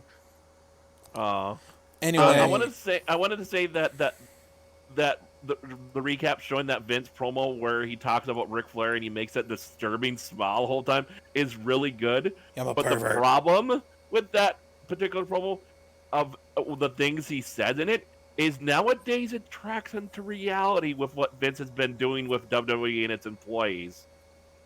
Yeah. Fucking them? Because that's what I took away from that promo. Gonna kiss him on the lips. No, just the whole I destroy lives. Yeah, destroying lives, destroying icons. So this was an old man death match. I don't know how to describe it otherwise. Rick Blades like 5 minutes in. Yes. Oh, one of the first things I notice as they're entering is when they cut to the family and Reed is there and he looks both depressed and terrified at the same time. He looks so weirdly I would sad. describe this match as like punching and then going somewhere else to punch some more. Like they would just go. Actually, no. I really like this. I thought it was for yeah. I would like to point out I spent half of this time. One of the things on the notes I meant is, man, Vince was stacked as fuck back in the day. Yeah. Oh yeah, fucking King kept obsessing with how thick Vince was. I have right. Looking real thick. That I might have misheard of. Mr. McMahon has muscles in places where Ric Flair doesn't have places. Yeah, he does. He says that exactly. Pretty much. I thought I misheard him or something because I was so confused by that statement. Like Vince steals. I'm pretty sure it was Vince has muscles in places that Ric Flair doesn't have places.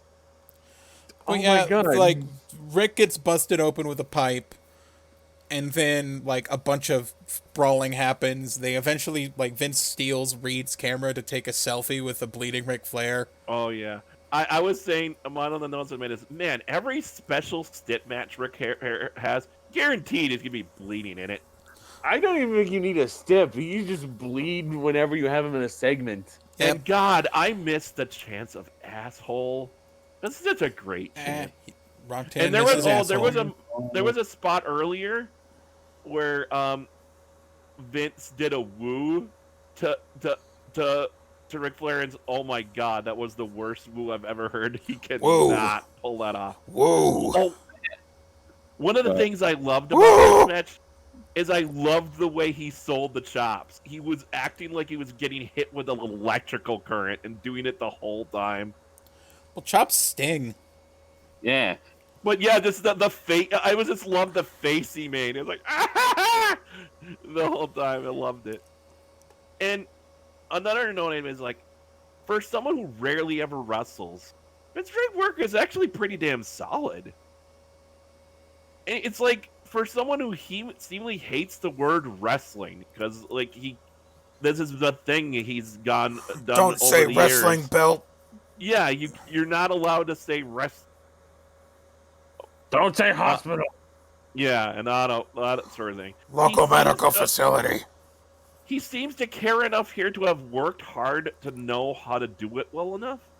And not only that, the story of this match is he's out wrestling Flair. I did not expect that to be that's what the match was. So later in the match, it gets to a part where he's there. I think they both get bled open. He busts Vince open a little bit later in the match. Then he takes a picture with Reed. Oh, and actually before that, I think Vince puts him in the figure 4, but after he gets out, I think then he starts to work on Vince, and then he busts open. But after he gets out of that figure 4 for Vince, he's not selling the worked leg at all. I noticed that. He's moving out perfectly fine. Vince was the one selling his leg. Didn't Vince also do a really bad ankle lock at some point in this match, and I just wanted Kurt Angle to come out and yell at him for it? I don't think he did. No, I thought he did the figure 4. Yeah, he did the figure 4. And I love another thing I loved is I love the spot. Like after he busted Vince open. I always love when Rick starts beating and biting on the open wound. It's such a great thing. It's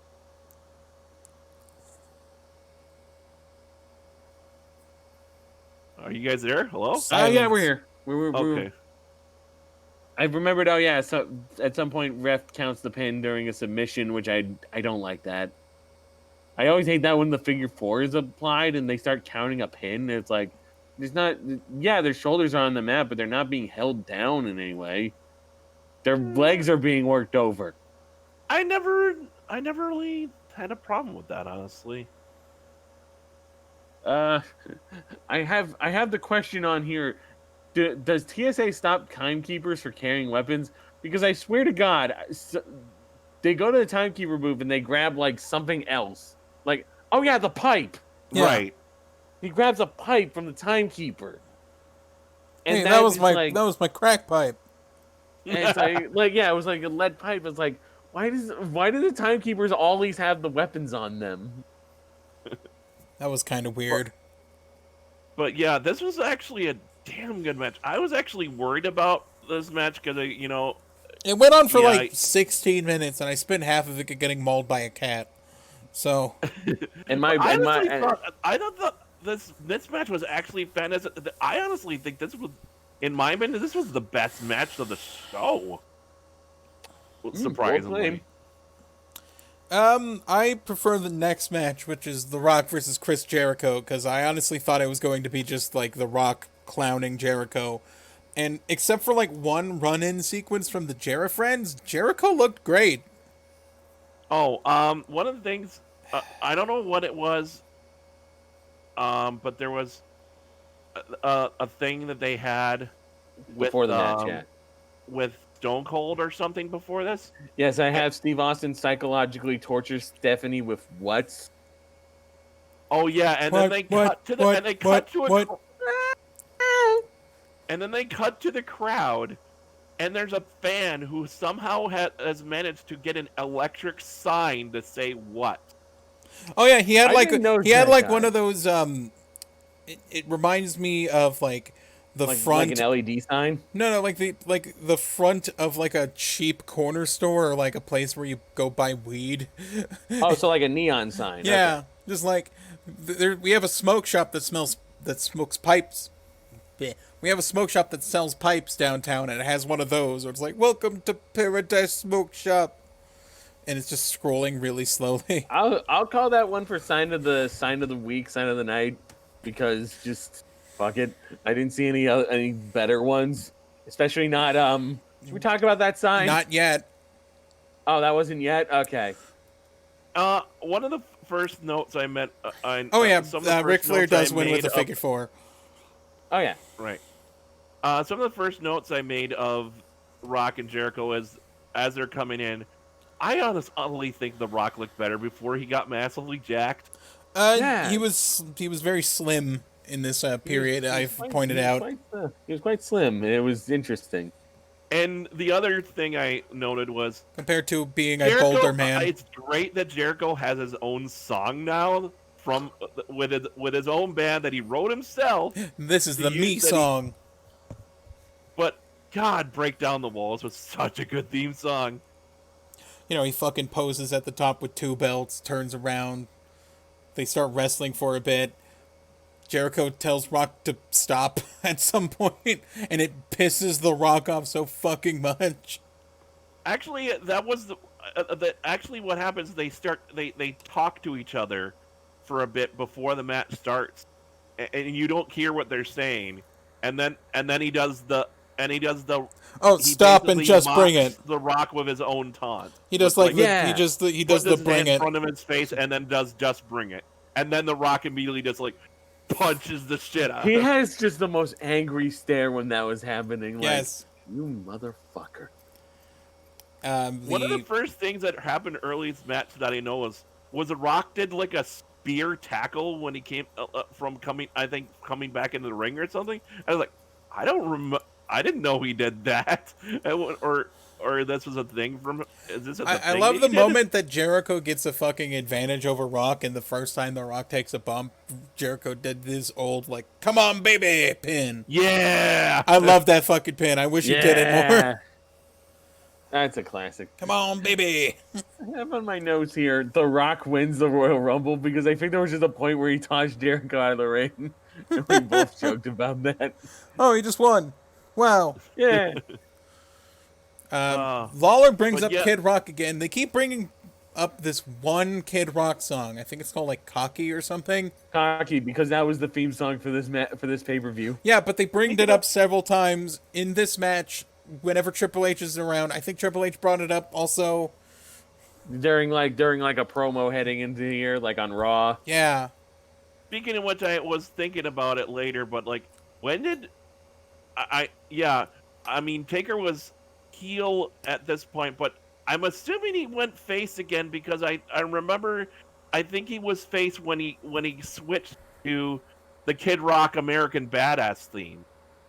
Was that a period in which he had that song? Because Yeah. I only think of Limp Bizkit and the You're Gonna Pay, but if he also has the Kid Rock I song. remember him having he came out to I Am American Badass. Oh God, I hope that's not in the 2000s. I actually think I 2002. know that period, and I think it's actually the 2000s. Like 2000 because here's how. In SmackDown 2 Know Your Role, Undertaker's entrance was the Raw theme. And I know why they did that. They couldn't get the rights to a song, but it couldn't be Limp Bizkit's because they always have got Limp rights to Bizkit's Limp rights. Bizkit. They had the license to it. So that means that entrance was the Kid Rock one because they could use Rolling and they could use their other songs. But if it was Kid Rock and he didn't have the rights, then they wouldn't fucking play it. Ace fucking Detective. Ace Detective. break. Don't stop the debate now. Anyway, back to the match. There was this one point in the match where I forget exactly what happened, but I had it in my notes. But there's this one point that Jericho has the advantage, and then Rock kips up, and that particular kip looked sick as fuck. Yeah, that was a fucking good ass kip up. I must have missed it. Does a little bit of a comeback sequence, gets Jericho in the shitty sharpshooter, and Jericho, being a Canadian, was like, I might have to tap out to this. It's too bad. It's such a bad sharpshooter. I don't know what to do. I want to believe that Brett is Jericho... Brett is crying in his Brett house with a moose. Anytime that Jericho taps out to Rock sharpshooter, it's out of shame for the fact that it's such a bad sharpshooter. So I believe the Jera friends run in, or the October Thanksgiving run in during the sharpshooter, and distract the referee for when Jericho taps out to it. Yeah, and then he switches it around into the Walls of Jericho. Important note, it's the Walls of Jericho. There is a difference between it and the Lion Tamer. Yes, because the One Lion thing Tamer, I he puts the noted knee about on your head. One thing a little note about when he's doing this, he's not sitting all the way back, and I wish he would. I think that's the distinction point between the Walls of Jericho and the Lion Tamer. No. The lion tamer is when he puts the knee on your neck. Oh yeah, neck. that's right. Yeah. Yeah. Okay. So yeah, he doesn't sit all the way back. It was more like an elevated Boston Crab, but yeah. And Jerry Lawler goes, he looks like the Scorpion King, and it's like, what? Now, I forgot about that. I didn't watch the Scorpion King movie or I still haven't seen it. or the second Mummy film, but I've seen that at least. I don't recall The Rock looking like he was walking with a CGI Chris Jericho attached to his leg. like a PS2 full motion graphic of The Rock with Chris Jericho giving him a fucking Boston Crab. But upside down because he's standing instead of yeah. So it's just he's walking on Jericho's head. Well, one of the notes I made is like just thinking about watching because I've watched Jericho's recent matches, and then Wait, it's like, was the kip up after Jericho hit the rock bottom and tried to do the people's elbow? oh yeah, It might that's have what been. it was. That's Yeah. what it Got was. that spot. Because I wrote Jera bottom and the Jera elbow. Good. Thank for making that call or getting that note down. But as I was saying, is like, yeah, watching Jericho now and watching Jericho here, I miss Jericho when Jericho was quick on his feet. He's still kind of quick, but he's working a lot safer. Yeah. Age catches up to us all. So. Oh, so at some point later in this match, they're going to the outside and they're about to do that. They're working with the tables and they. Oh, I'm sorry. Actually, no, I'm wrong. They clear off the monitors from all the tables. And then I kind of realized. I noticed the fact that like they had cleared the monitors from the previous from the Ric Flair Vince Mac, but the problem is, I'm like, did they I'm looking at this and going, wait a minute, did they replace monitors with new one before this match? I remember JR was holding like the fucking cable box that connects their headphones when Jericho like took the shit off the table because it wasn't wireless back then. I forget if it was this match or the previous match or maybe a later match, but there was this spot in one of the matches where instead of cutting to a replay, you saw the replay on the. You saw them kind of zoom in to the monitor and show the replay on the monitor, sort of. Well, what happened was Jericho got Rock onto the top of the table, and was preparing to do a move because I don't think Jericho has any Impact moves in his repertoire in 2002. Besides, like maybe the Lion Salt. Maybe, but he was next to the Rock, so I think he was trying to do a Rock Bottom, and then Rock counters it into his own Rock Bottom, and the table smash, and I think that's where they did the picture-in-picture with the monitor. No, the cutaway replay. I've got it listed unless I mislisted it. I listed it for the Ric Flair Vince McMahon match. I could be wrong. They did that at some point. That's probably when it was. Yeah, like you where. It wasn't like a complete picture-in-picture, but because it was literally like you saw it on the monitor with no graphic on the desk with no graphics. Yeah. So at some point they get back at the ring and one of them runs into Earl Hebner, if I remember, and Earl Hebner sells it like a fucking car crash and like folds in half and crumples. The fucking maddest ref bump I've ever seen. Earl Hebner's a crazy son of a bitch. Earl Hebner, crazy son of a bitch, taking a ref bump that he should not be taking. Yeah, oh yeah. Then a replacement ref comes in, and it's Neil Patrick. And by the way, Nick Patrick. I forget where the Neil point Patrick Harris. I forget where the point of we missed this, but there was like a promo. Or there was an earlier promo where Michael Cole asks him about the fact that Neil Patrick made the decision over the Regal Edge match, and he just kind of does a and then he gets shoved away and interrupted, and now this is suddenly a thing where Neil Patrick has begun. Nick Patrick, corrupt ref. Nick Patrick, like it came out of nowhere. Nick Patrick was a corrupt referee that was owned by the NWO and WCW. It was Nick. I'm sorry. Neil Patrick Harris is not in the Royal Rumble. He's too busy being in, I don't know, Starship Troopers or some shit. And you're not close enough. And hey, it's your mom. I don't think How I Met Your Mother was a thing yet. Hey, How I Met Your Mom, I guess. I think he might have been the first Harold and Kumar movie at this point.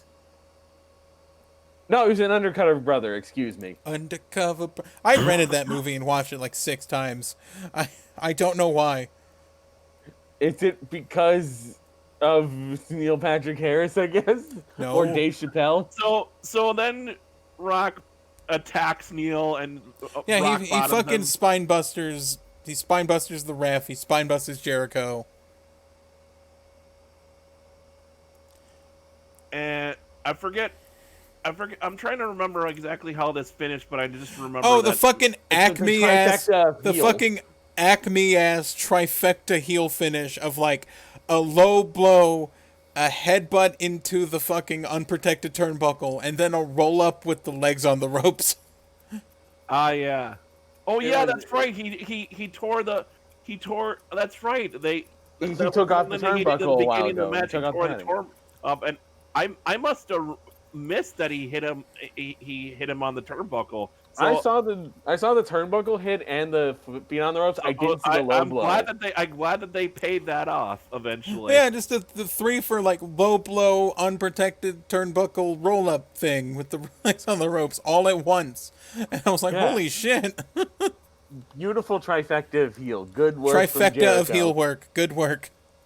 Yeah. Like, I didn't see the low blow, but I figured it happened because I saw like Rock holding his balls. Then they had a replay. So it's like, yeah, they did a replay, and then it's like a cut back, and like Rock's on the mat, like holding his balls, and it's like, okay, he got hit with a low blow. The Rock's giant weird penis. Ow. We also didn't see it. We didn't see it. We kept his promise.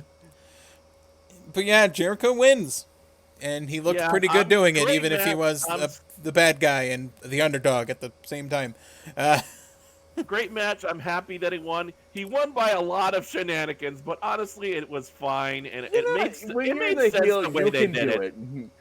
When you're the heel, you can do that kind of shit. So we cut back to a "Don't try this at home" infomercial, where you may end up on Botchamania. They need to get back to doing those seriously. Then we cut to WWF New York, where HBK is fucking Texas. He is and wearing Texas. The ugliest jacket ever. Oh yeah, he's wearing a giant Texas jacket, like I hate it. Big Texas jacket and a cowboy hat. Texas. I am Texas. Texas. Can I note for the "Don't Texas! try this at home"? The don't try this at home. There was like pure moods music playing over it. Do do do do do do do. It was so weird. Enya. It was very Enya-esque. Enigma. Sadness. One of the things I noticed is at the end of this, when they ended this, they start playing his music, and then it sounded like it glitched because I swear I heard the line, he got the looks that drive the girls wild repeated twice. He looks, he drives the girls, he moves them. He moves them. Thank you, Duel. I drive I the am girls. sex boy. Sex I am boy. sex boy. I am not toy. Not toy. Are we talking about HP Crush? HP Crush, yes. Like in our joke version of Rusev singing the Shawn Michaels thing. I am sex boy. Oh God, I would have loved to have seen that. That'd be great. So we were kind of so curious. So we were curious because we were looking at our time thing and we were still not at the halfway point. But it was just like, how long is this fucking show? And we learned several things. The Rumble is going to be the entire rest of the show. So we learned several things. First of all, a very long hype package plays. I wrote in my notes. This package, dear God, the constant clips of Austin going what is really goddamn annoying. To the point you would have hoped someone noticed who is in charge of this shit, saw that this chant and catchphrase was going to become the huge problem. It's that later down the line that it ended up. So, here's the thing I learned about this Rumble, which went for 69 minutes, by the way. Nice. The intervals between the entrants was 2 minutes apart. It's usually 90 or 60 seconds. Yeah. But first of all, it was really seem long. like the entries were really first of all, drawn it was out. 2 minutes per interval, and second of all, I don't think there's. I'm looking at this chart I linked earlier. I do not think there was ever more than 6 people in the ring at once. Oh, so it's a WWE game. Yeah. Can I just note? I have on my notes for the video package. This package did not need to be this long and be having this much ass. It had a lot of ass. Because they had so much Rikishi footage in it. And speaking of, our number one entrant, Rikishi. And speaking of, the sign in the crowd that said, "Some Jew guy." Oh my God. What the fuck? I missed We were like, holy shit. One of the things I noted was before this started, Finkel gave the most detailed introduction to the rules of the Rumble I've ever heard. hit the ground. Ah! I knew you And were to gonna the do point it. that Jerry actually commented on how long it was. There was so much fucking pomp and circumstance to this match that it just felt fucking insane. Everything took so long. So I will long. say though, a very interesting pairing for starters of Yeah, our for starters. two guys were number 1, Rikishi in weird brown pants, and and a Goldust, returning Goldust. who is returning, and him being on screen gives you letterboxes and halves the frame rate. Yes, as I put in my notes, I have very few notes for everyone. Like, there are just a few people who had certain notes.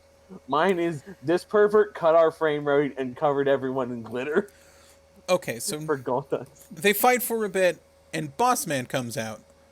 And Oh, I I just... wanted to say I really like the animated graphic they used for the counter for the introduction. It was kind of like Yeah, a... that's It was good. kind of like a revolver, in a weird way. Yeah. Like the spinning light thing, yeah. Because Yeah. it was like, I think it was matching like the screen they had, like the circular screen. Because that was a pretty cool thing about the arena. Which, Yeah. by the way, we're in Atlanta, Georgia, at like the Phillips Arena. I think I already mentioned that. So, yeah, Big Boss Man comes out, and then something weird we noticed, just Goldust was outside the ring for some reason. Yeah, he was like, we were kind of like, did he just go onto the stairs? Is that allowed?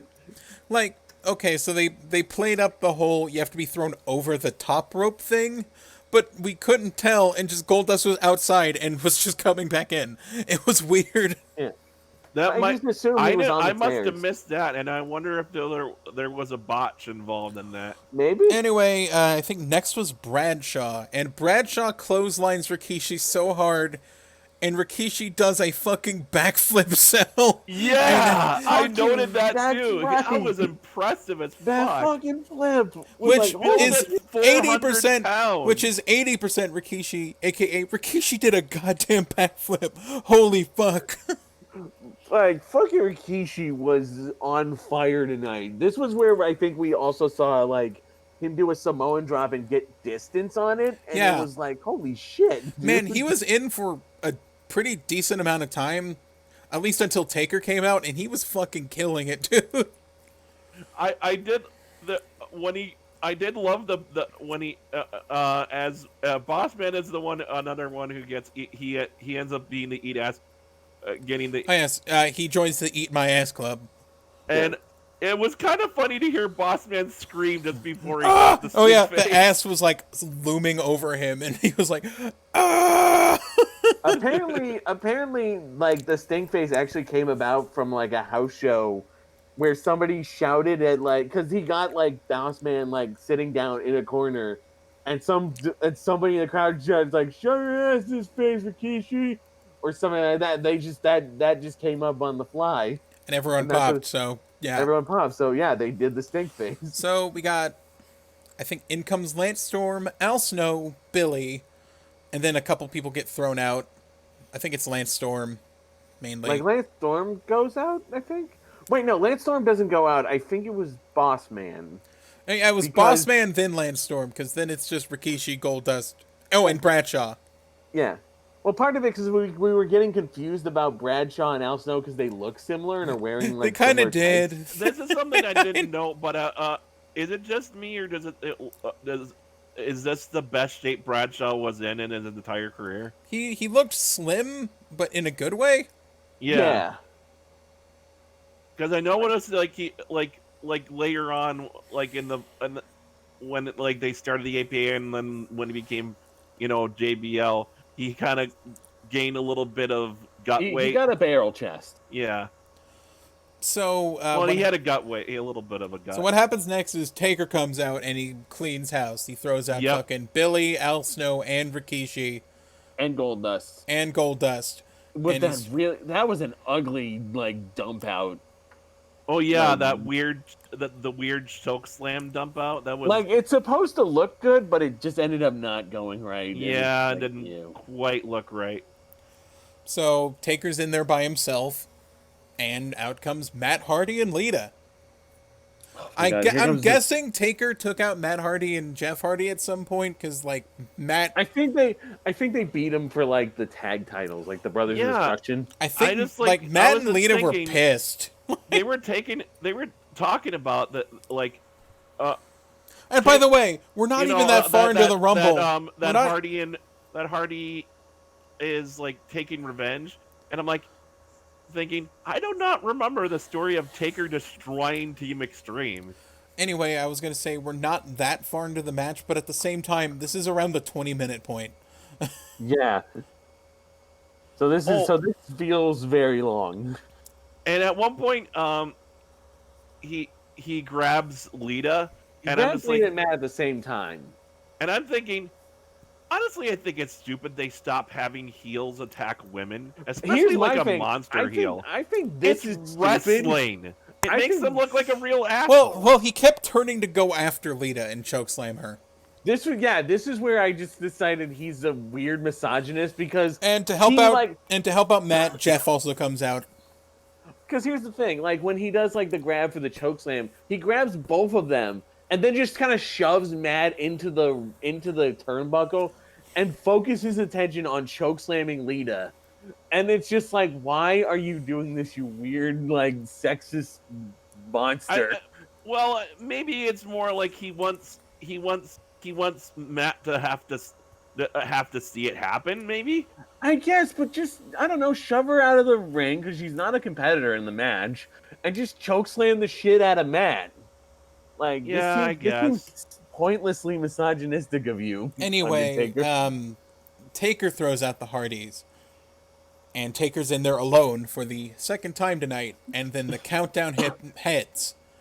And it is the man, the god, the legend. Maven! Yeah. Maven! A tough enough champion, Maven. The tough enough champion, Maven. Maven coming out to the ring with his thick eyebrows and his tan, weird, lumpy body and his bald, shiny head.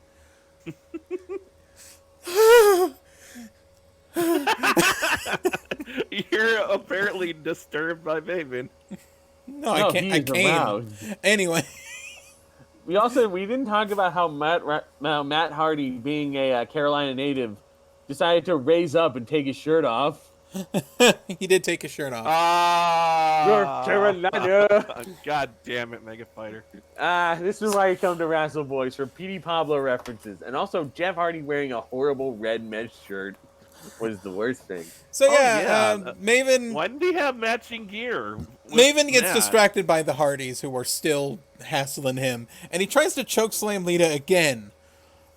And then Maven ascends from heaven and lands a dropkick onto Taker.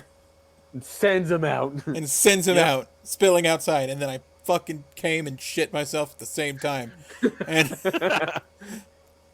so Undertaker is pissed. Yeah. And fun fact, Maven was drunk for this because he thought he would bleed more for this segment. And then we just stopped paying attention to the fucking Rumble for a while. Because there's no one in the ring. There's no one in the ring. Maven's eliminated by Taker. And then they brawl to the back, and Taker knocks over a cameraman at some point. I think before they brawl to the back, he punches out Scotty's body. Yeah, and then fucking Scotty 2 Hotty's theme plays, and he's dancing, and then just Undertaker shows up from, like, the right side of the screen and just punches Scotty 2 Hotty, and his theme song stops. I think it's like the sequence goes like Scotty's coming out, Taker punches him out, then he throws out Maven for legit because he pulled him for the second rope the first time. Yes. And then they go to the concession stand. I don't remember him actually eliminating him legit. He threw him out twice. He threw him out twice. He threw him out twice, and the second time. I just noted that. We that stopped part where he was beating on him and he hit that chair shot. I was like, Jesus. Yeah. But yeah, I think he gets back in briefly. I noticed that when they're fighting around the ring, I noticed Teddy Long as a ref, and I also spotted. That's not wise, Mr. Tim White. Yes. Yes, Tim White. You know, anyway, we will get to him. We just honestly, it felt like the Rumble kind of got dragged out by having this whole beatdown of Maven. Oh yeah, they fucking beat down like beside the stage, up the ramp, through the crowd, up the crowd, into the back, through the concession stand, Taker eats some popcorn or some shit, and Christian and DDP come out, and you don't even fucking see them. You just hear their music. Yeah, and actually, they said one of the things that I noticed is like when they said that he throws him into a popcorn machine, and they said, "Oh, he hit the glass." There was never any glass. I never saw any glass break when he got thrown in there. He hit the plexi. He hit the plexiglass on the side of the popcorn machine. There's plexiglass on and then Taker just starts eating popcorn obnoxiously. I wish that he had taken like the rest that was in his hand and shoved it in Maven's mouth. So finally, we're fucking back. DDP is just eliminated, and then Chuck comes out. Yeah. Sexual chucklet, as I put. Sexual chucklet, which is my joke. Yes, I'm glad. I always put down your jokes where I can, just so we can remember them. I forget when it happened, but Scotty doing the worm, and I just had made the note. The worm is the most ridiculous move, let alone finishing move in wrestling history. DDP tossed out Scotty Too Hottie because that's where Allie, you made the GTFO joke. Yeah. But Scotty, every time he does it, Scotty, like I loved how like it over the time as he's done it, he made such a show of building that shit up, but like before he did it, that it like the crowd would just eat that up. Yeah. Oh, another thing I noticed, like as Chuck is in there, they're talking about Chuck, and suddenly JR says Chucky is yucky. Yeah, well, because for some reason Jerry Lawler is really insistent on calling Chuck Palumbo Chucky. Yes. And this just is a discourse I don't want to be involved in. Why are we talking about this, JR? So after DDP, after Scotty and DDP get thrown out, we get the countdown, and it's the Godfather with the longest entrance ever. First of all, Godfather comes out. Godfather looks good. He lost a lot of weight. He's buff as shit. He's wearing a new like sweet suit. He's got hose. And then Jerry Lawler's talking about how he's gone legit. And at one point later, as this is going on, Jerry says, "Man, all the money you've spent at escort services, you could have done something else." I forget what he says, but then he says, "Yeah, I've been spending a lot of money." I'm like, you just admitted to it. I thought Jerry was joking. So Godfather dances with 4 hoes, then goes to the back, gets 4 more hoes, dances with those hoes, then goes to the back again and gets more hoes again, and dances with 12 hoes. Yes, the Hodiak, as I recall. Yes, the 12 Hodiak generals. They were paying so much attention to Godfather's entrance. The camera's on this the whole time. That JR actually ends up having to pipe in with an elimination that just happened in the ring. DDP's been thrown out, by the way. I think, we weren't sure. I think he taught. I had to double check myself, but yeah, DDP got eliminated on screen, but we weren't sure. Yes. So and we were convinced after the extremely long Godfather entrance, we get some, of his spots, the hoe tray and all that shit. Oh, one of the things I noted is actually after all the smiles he's dancing and the ladies leave, as Godfather starts to walk towards the ring, he suddenly puts on a bug-eyed, serious face. That was a quick turn of emotion. I'm happy those hoes entertained me, but now I'm going to kill you. Because, hoe time is over, and now he wants to just win this Rumble so he can get back to It is no longer hoe time. It is go time. No. And then, next entrant, number 17. Man, Scotty Hottie putting on a lot of weight suddenly. The hip-hop hippo, Albert. Oh, and he's out immediately afterward. Said hip hop hippo, I was like, oh no. And he's like thrown out in 30 fucking seconds. Oh yeah, he's immediately gone. Which was so weird. And kind of upsetting. I like Albert. Honestly, I was thinking about it as like, when you really think about it, I know it was originally Prince Albert, but Albert is such a bad name for a wrestler, honestly. Kind of is. It goes along with the fact that he's in a he was in a tag team with Test. So who also just kind of was. So after DNA. Bad name. After Albert and Godfather get thrown out, we're suddenly treated to just like an episode of Sunday Night Heat because it's Christian, Chuck, and Barry Saturn in the ring. By the way, what the fuck are with Saturn's cow Dalmatian print trucks? Oh my god! I didn't notice them at first. Barry until Saturn's Waller cow pointed trunks. them out specifically. What the fuck? Cow trunks, I forgot. They were so weird. Was this back when he had the mop thing? I don't remember. No, this was not that time yet. Okay. What was that thing? I don't know. Why Whoever did he wear those and think it was a good idea? he should fire whoever like is his like his fucking designer or whatever. Yeah. His seamstress. I don't get it.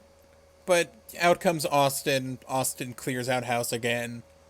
Constantly looks at his wrist despite the fact that he doesn't have any watches. Yeah, he kept checking his Yeah. wrist like he had a watch I forgot on. about Austin. I think I remember that was like a thing Austin did of checking an imaginary watch. I don't have a watch. What? Oh, watch. What time is it? Someone something tell me. Something that I noticed, like that spot of so he throws Chuck out, only to have Steve toss him back in, hit the stunner, and throw him back out again. That was Yeah. a bit silly. I get the whole point here is to waste time because, like we said, it's 2 minutes. But it's like he's wasting time in another stretcher. But having to do the whole "I'm waiting" is like, that's the thing. It's like you're intentionally pointing it out that that's taking forever. Yeah, because Yeah. there's a 2-minute interval before each fucking person comes out. So long. Anyway, The spot, there was a spot that Christian did earlier of resting on the ropes. That was better. Yeah. he was fucking lounging after Maven got thrown out. Thinking about how he wished his boots had edge on them. Yeah. So out comes Val Venus, who's returning, Professional cuckolder Val Venus. and And I Test noted with there a was- weird they cut rock to a music woman in theme. I noted that they cut to a woman in the crowd, and she's intensely turned on. I want to fuck Val Venus. Kind of sad to see that women are actually turned on by his Oh porn my star god, thing. the generic guitar crunches of Test theme. Thank you for reminding me of that. Yes. Like, Test didn't have the best theme in the world, but I don't think that whatever the hell they gave him, this Jim Yeah. Johnston leftovers is going to get him over either. Oh, this is something I was talking about to you guys. Is like, man, Test was so much better than a lot of people thought he was. Right? And the name Test, why did they give him such a generic name?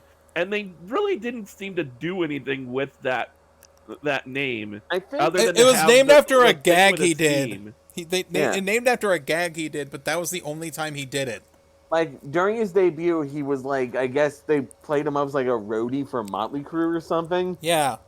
And like he was doing like a mic check, like Test. This is a test, and that's his name now, I guess. And I was talking about, guys, like, it would have been an interesting thing if like he was actually like a test for other wrestlers if they went You passed further the with it. test.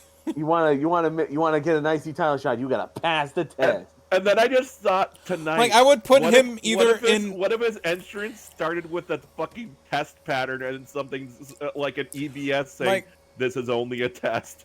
I would like him to either be like a lackey for the authority figure, or like a stable member of just, you gotta pass the test to do this push, or you gotta pass the test to do this. You know. And what if he had a time limit where you had to pass the test in 3 minutes, and if you didn't, you got jumped by 2 Samoans. The 3-minute test. That's my new stable. So yeah, Test and dear- Venus are Oh out. dear God, I just had a horrible dark joke, and I'm not sure I should say it. It's No. the HIV test. Oh, Jesus. You've been positived.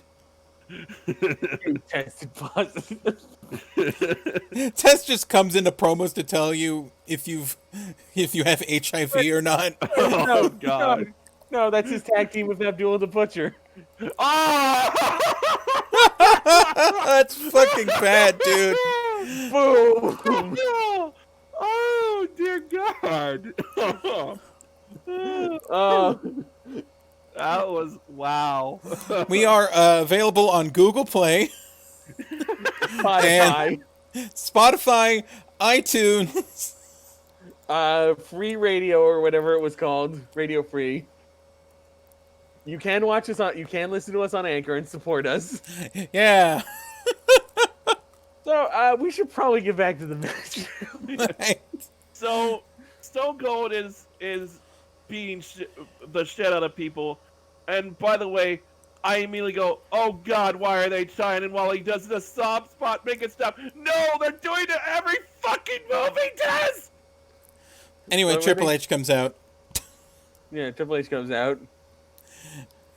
and they brawl for a bit, have a stare Test gets down. thrown out at some point. I Test think. gets thrown out. Hurricane comes out and tries to choke slam both Austin and Triple H, and they stare at him like, "The fuck's this guy doing?" I feel so bad for Gregory Helms. He got saddled with a superhero character, which made it work. instantly turned him into a mid-card joke. that Yeah, would get his but ass he's kicked. a superhero fan, so he's absolutely giving it everything. And when he's tried to go serious, everyone remembered for Hurricane, and he couldn't escape it. I don't think Shane Helms is too bothered by the fact that he has the Hurricane gimmick. It's, he's a Green Lantern fan. It's what he do. So And still, yeah, the Hurricane wish gets his ass he kicked. could have been like a serious wrestler, but because he got stuck with the Hurricane thing, he kind of never got to escape that. That's Yeah. all. Anyway, they throw Hurricane out after that, and then Farouk comes in, and he's immediately gone. Like took- he gets a few spots, but then he's just kind of gone. Yeah, and then it's Austin and Triple H, and then our first surprise of the night that they spoiled last week, Mr. Perfect. Mr. Perfect. To be fair, I think like he's another one of those Rumble returns they also announced along with the perverts. Yeah.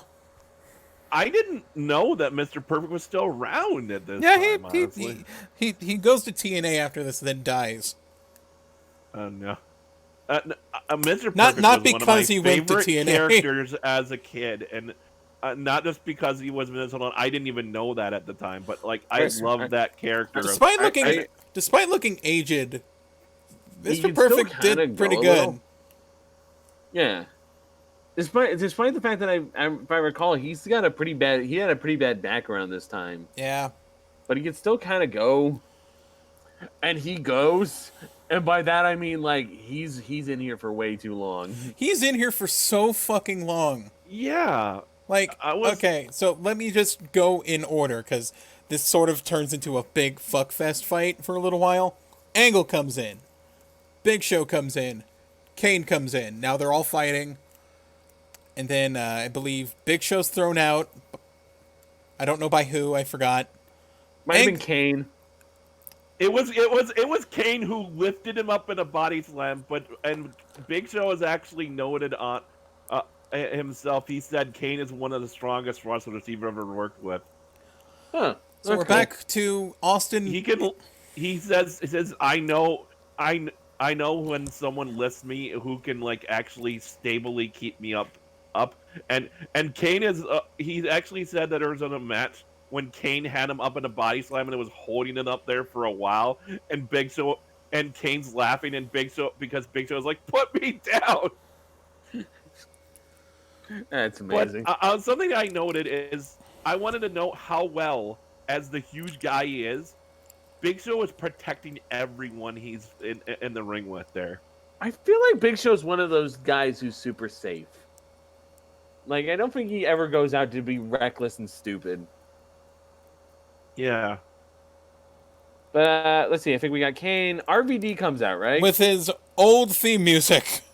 For Which no made us reason. which Why made us all question, like, was he always using just the old music? Did they did they edit one of a kind or this in place? We don't know. We don't I was know like- what happened here. I just think goes, why did he use his old thing suddenly when they just had him use the one of a kind on SmackDown? Which made us wonder, did he actually use one of a kind on SmackDown, or was that like a network edit of some sort? We're so I'm confused. pretty sure they played one of a kind on SmackDown. It actually sounded okay, yeah, maybe. But now it's just like, why is he back to the old the not Pantera sound? Why is he back to not walk? Don't walk. Not walk. And he comes out, Booker T comes out, and then there's like a couple eliminations. Yes. And Booker T gets eliminated when they're like down to 5. And Officially, the Spinneroonie made Booker look like an idiot as he walked into a stunner and got himself eliminated. and Mr. Perfect's in the final 4. Yes. Yeah, And we're I like, did not expect Mr. him to Perfect's get in that the far. final. No, Mr. Perfect's in the final 3 after Austin gets thrown out. That was really unexpected. Yeah. We were so For confused. him to be the like, first of the 4. Then they wrestle for like 3 or 4 minutes with just H, Angle, and Mr. Perfect. Eventually, Mr. Perfect gets thrown out, and it's just Triple H and Angle. But we were like, when is Mr. Perfect getting the fuck out? I made the one of these things is not like the other joke, and you then you made the joke about how Austin's bald. Yes. Because I knew you were going for Mr. Perfect, so I subverted your expectations. Yes, my expectations were subverted. So after some wrestling, Triple H dumps Angle out for the win. And then it's just like, yeah, show's over. So, here is some statistics. The person who was in the longest was Stone Cold Steve Austin with a 26-minute stint. Nice. The person who eliminated the most was tied between The Undertaker and Stone Cold Oh, okay. with 7. Ah, The person who was in the shortest amount of time was Scotty Jihadi. Scotty 2 Hottie. Ah, I was kidding, but Wait, okay. no. Actually, it was Farouk. Okay. I was like, no. Scotty no, Tuhati was in for the short amount of time, but they counted him in doing his entrance as part of his stay. Yeah. Honestly, it was kind of a fairly predictable winner for Triple H. I mean, he just came back. He just came back. But it was a pretty good Rumble overall. So I do hope H is going to face the the Undisputed Champion at WrestleMania 18 or 18 or X8, as they called it for some fucking reason. Because WrestleMania X7. I just wanted to say that I hope that Maven, after he got eliminated and beaten the shit out of, I hope he got some popcorn. I thought that he got. I never saw him get eliminated though, so I was thinking, I hope he gets some kind of rematch or something. I think like everyone actually thinks he never got eliminated, but he did. It's just people keep forgetting he got thrown out the second time. Yeah. Like I also was convinced he never got eliminated from this Rumble. But no, he got eliminated. He went out. Yeah. Okay. So SmackDown was bad, but the Royal Rumble was actually all right. I think it was Yeah. all right. I don't have was a pretty I don't have a solid show. rating for it, but it was pretty decent. I liked most of the matches. Our MVP this week. They really need to cut that fucking interval time though on the fucking. That interval time was fucking long. Jesus. Yeah. We could have used some of that time for the women's match, to be honest. Yeah. And the title and the undisputed title match could have gone longer. A little bit longer. Mega Fighter kept trying to suggest like 35 minutes, and I'm like, this isn't New Japan. 25 would suffice. Yeah, that's true. Well, because there was like an hour and 36 minutes left, so 36 is probably going to go to the title match. But then it's like, no. But all right, let's do awards. yeah, This is the our thing we MVP. don't do in the C show. Roktan. So our MVP of the night or of the week, I guess. I'm gonna say Rikishi. I was gonna say Chris Jericho because I felt like he did a great job. I don't. Well, yeah, Chris Jericho did a great job, but Rikishi was like above and beyond our own expectations of him. Because we're so used to guy with ass. Roktan tiebreaker. You know what? I think I'm gonna agree and go with Rikishi. I like Yeah. Rikishi, but I was going to give him underrated. Well, we can't give him underrated because fucking JR said that Lance Storm was the most underrated. Oh yeah, Jim Ross said Lance Storm was the most underrated, and how do we contest against that? Like, what the Like, fuck? you can't. That's an official statement from a WWE like a commentator. Test brackets. Thanks, Jr. He's probably not. He's honestly probably not wrong because No, Lance Storm- No, Storm Test did. is good. Test is good. Also, Yeah, wait, but but JR said Lance Storm. Yeah. Also, Lance Storm. I'm stupid. Yeah, so our underrated for this one is Lance Storm. Lance because- Test. Lance Test. Thanks, Because JR. Lance Storm is the official one because JR said it. JR said so. Our Did he our- actually say Lance Test? No, No. he said Lance Storm is the underrated, is the most Oh, I underrated thought he- I thought person you- in I thought WWE. That would have been. WWF. Our funny if sign he of the botched week it. is. Let's just go with the neon what sign that you guys pointed out because I didn't see anything else that was good. What is our why of the week? The Rock not knowing how to operate a camera. The Rock can't operate a fucking Yeah. camera. The worst fucking sign. You know, honestly, I would. I know this.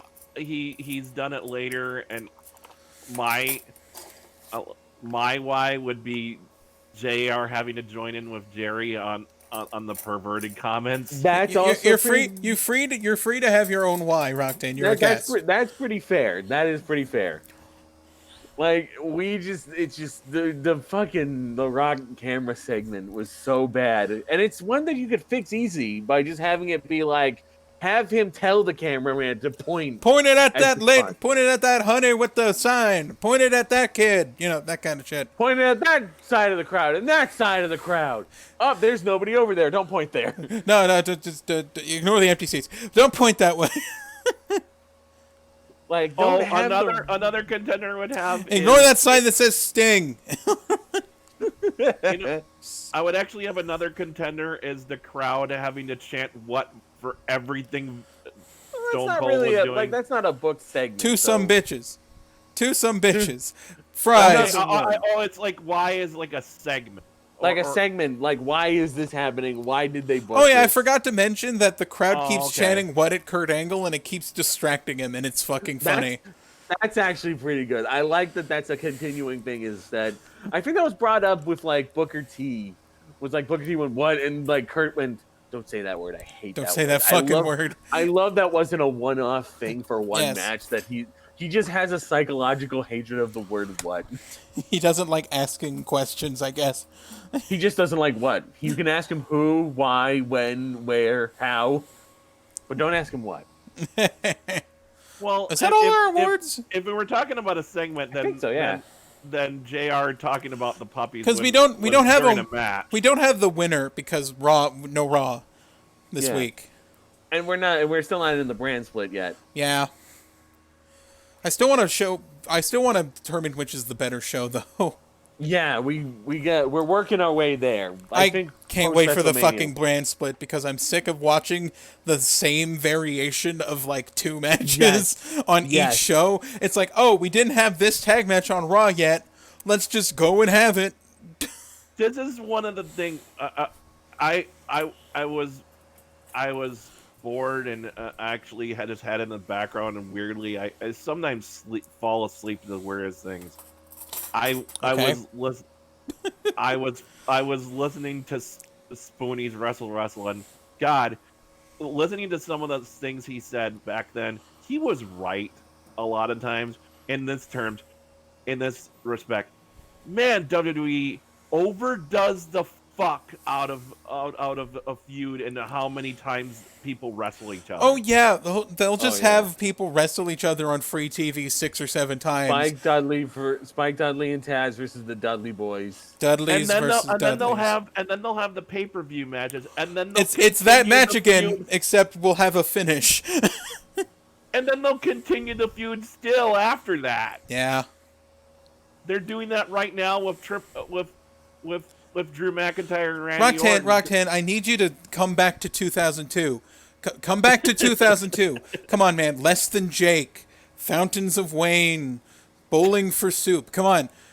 There's no The king girl of- named Alexa Bliss. King of Queens. The Drew Carey Show. Come on, come back with me. Come back Oh with me. God, Cleveland. Carey show. That 70s I never show. even watched There's that. a girl named Alexa Bliss. Oh, this is going wrong. Oh, we can't go back to 2002. Oh Can't God, go back to Bowling the Soup. we can't. Fuck. They're in 2022. Thinking No. about Alexa Bliss. No. Thank you for watching Wrestle Boys. We're doing slightly better this week with a grand total of 13 plays per episode, which is better than last week. It was 3. And we're gonna be canceled after this episode. And we're going to be Some- canceled because of HIV. Thanks. Thanks, Abdullah the Butcher. Thanks, Abdullah the Butcher. So we're on Spotify. We uploaded our episodes to iTunes as well. A couple of the other free podcast places I don't remember the name of. I'm sorry, you don't pay me enough. YouTube, We're on Spotify. We premiere on YouTube as well. But you can follow us on our brand new Twitter that I've only posted on once, at WRASSLEBOYS. I'm going to give Megafighter the password for that later. iTunes.